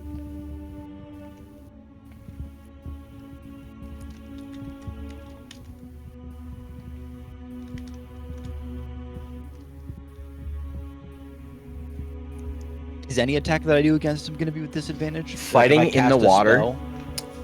No, it's just anything that's melee. Okay, cool. So swim to the surface, and then I'm gonna.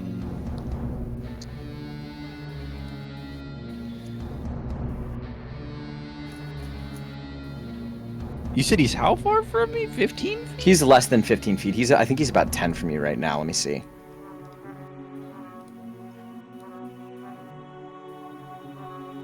Yeah, he's about 10 from you. I'm just gonna cast Spirit Guardians on myself. Okay. Oh. Word. Good Okay, spell. perfect. Awesome. So when he starts his turn, which is next, I'll just make that saving throw right now. Wisdom save. Let's go. Hang on. So 3.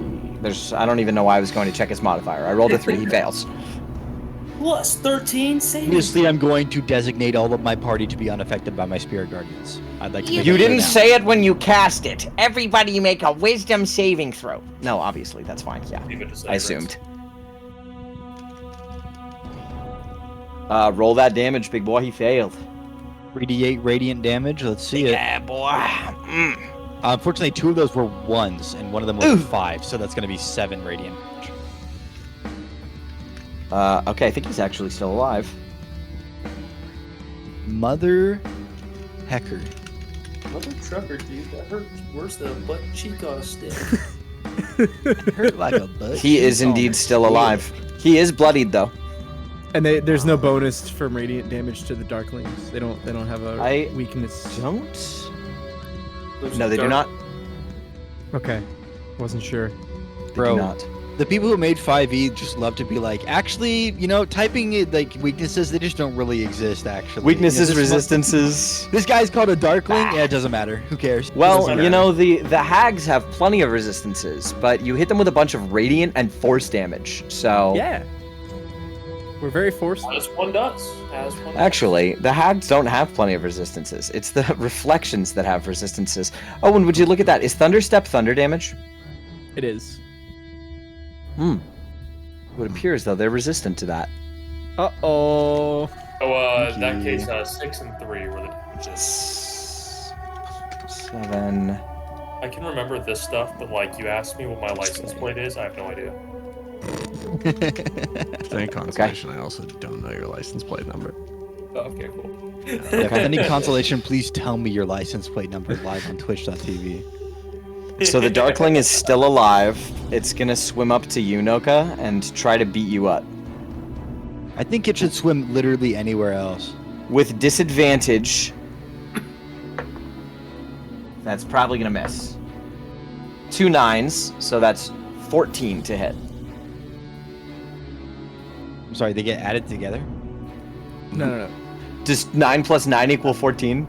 You said 2 9s, and then you gave me a He said different with number than 9. disadvantage. It's with Yeah, disadvantage. disadvantage, So it's a I 9 rolled plus 2 5 9s. for a 14 to hit. Yes. Plus, okay, yeah. Nope, yeah. AC 17, sorry. Womp womp. Womp womp. Okay, I missed. Thank Wait, you. why do we have the same AC? What the hell? He's got a shield. I do. I stay strapped with that shield on my forearm. No, I'm just wondering why I, a monk, have as much AC as a guy with a shield.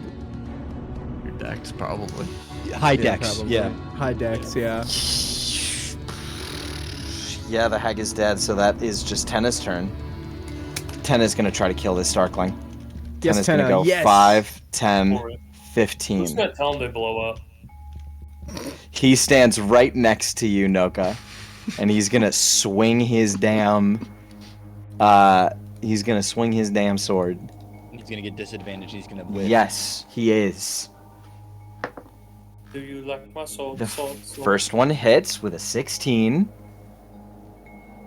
Here we go, moment of truth. That's higher. He hits. Hey! Okay. Let's go, Tenna. Let's go, Tenna. That's 7 points of damage.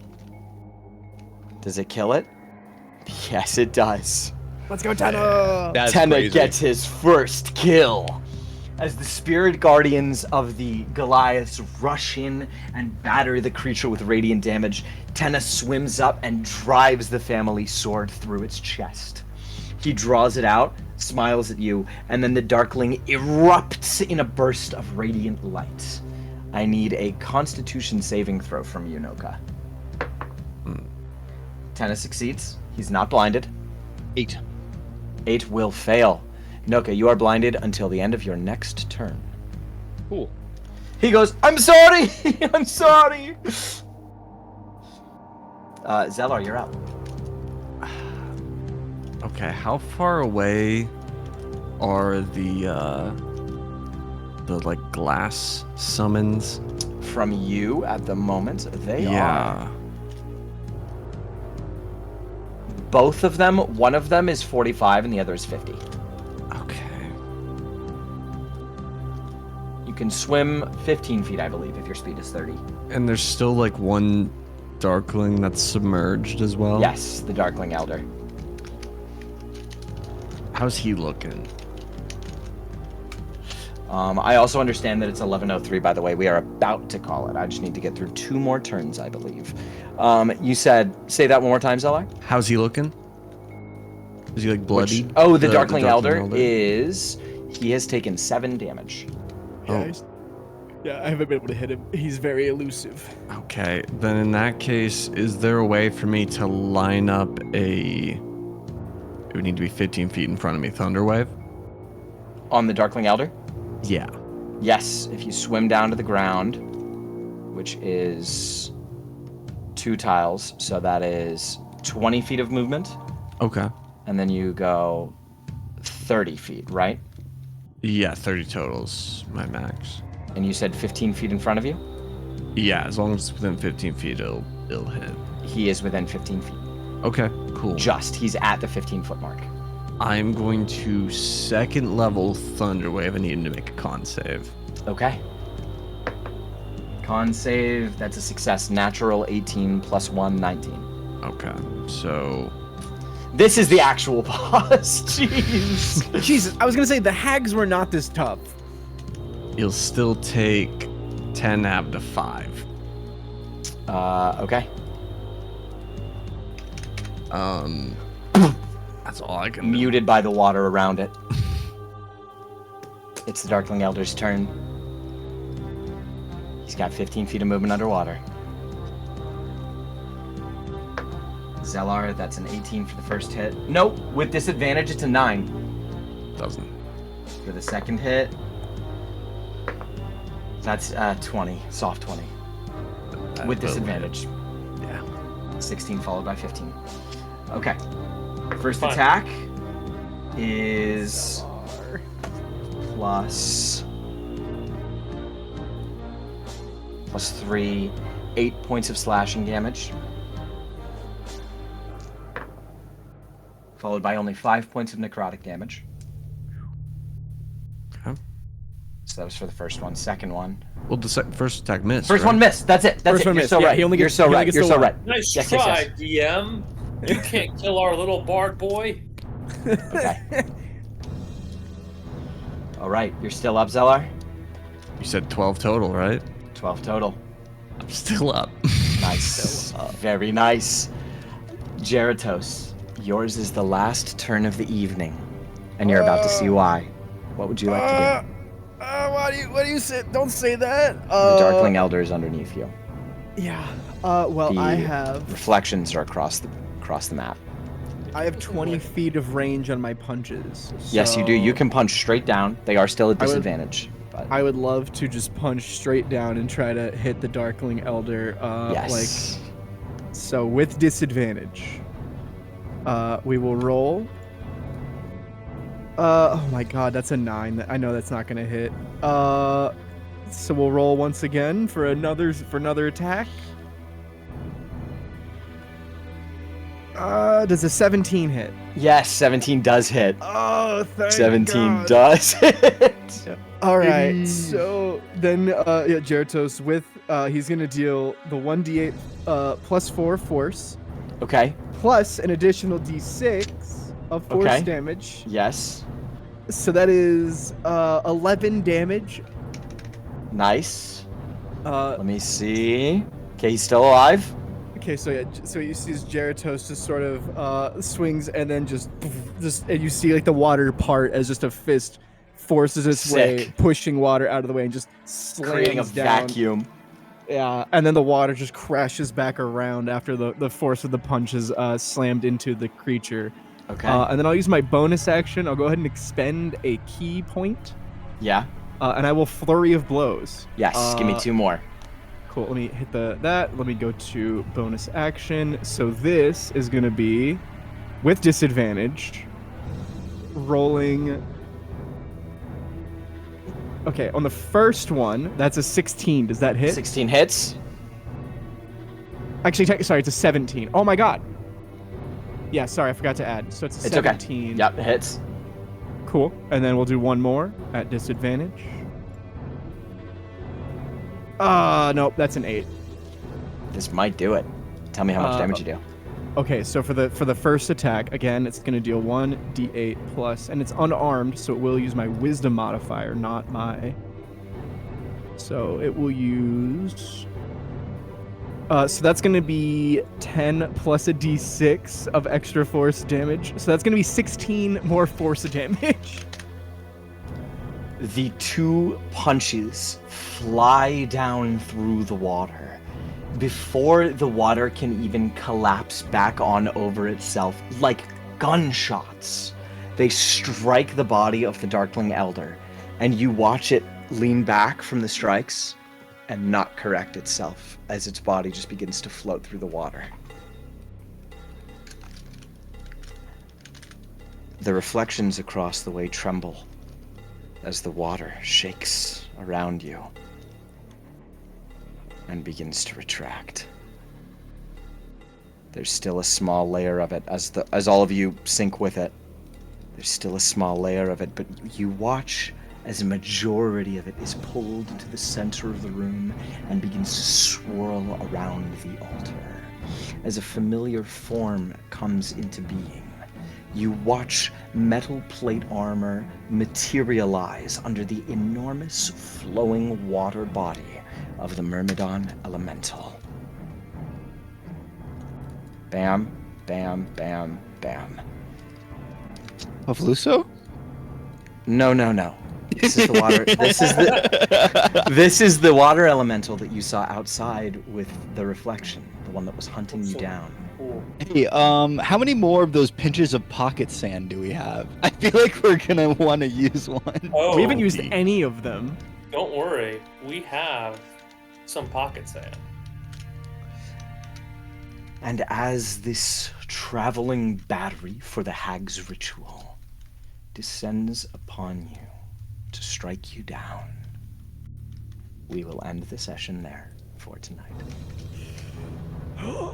I am so excited to just grenade pocket sand this thing. Yeah. I need to say for the record. I just want to say this for the record because I need to say that Zane in one turn dealt 24 damage to me. Oh, I'm sorry. I had 10 extra HP. They dealt 34. They dealt 34 damage to me in a single turn. And now they're dead. Yet another Don't worry, foe guys. felled by You'll be our mighty absolutely pocket sand. fine. Hey, everybody. Thanks so much for tuning in tonight. Thank you for joining our party on their crazy adventure. We will be back next Wednesday at 8 p.m. to conclude this combat and to discover the fallout of the hag's ritual. I love that game. Thank you so much, everybody, for watching. And I hope you all have a wonderful night. We'll see you next week. Good night. Bye.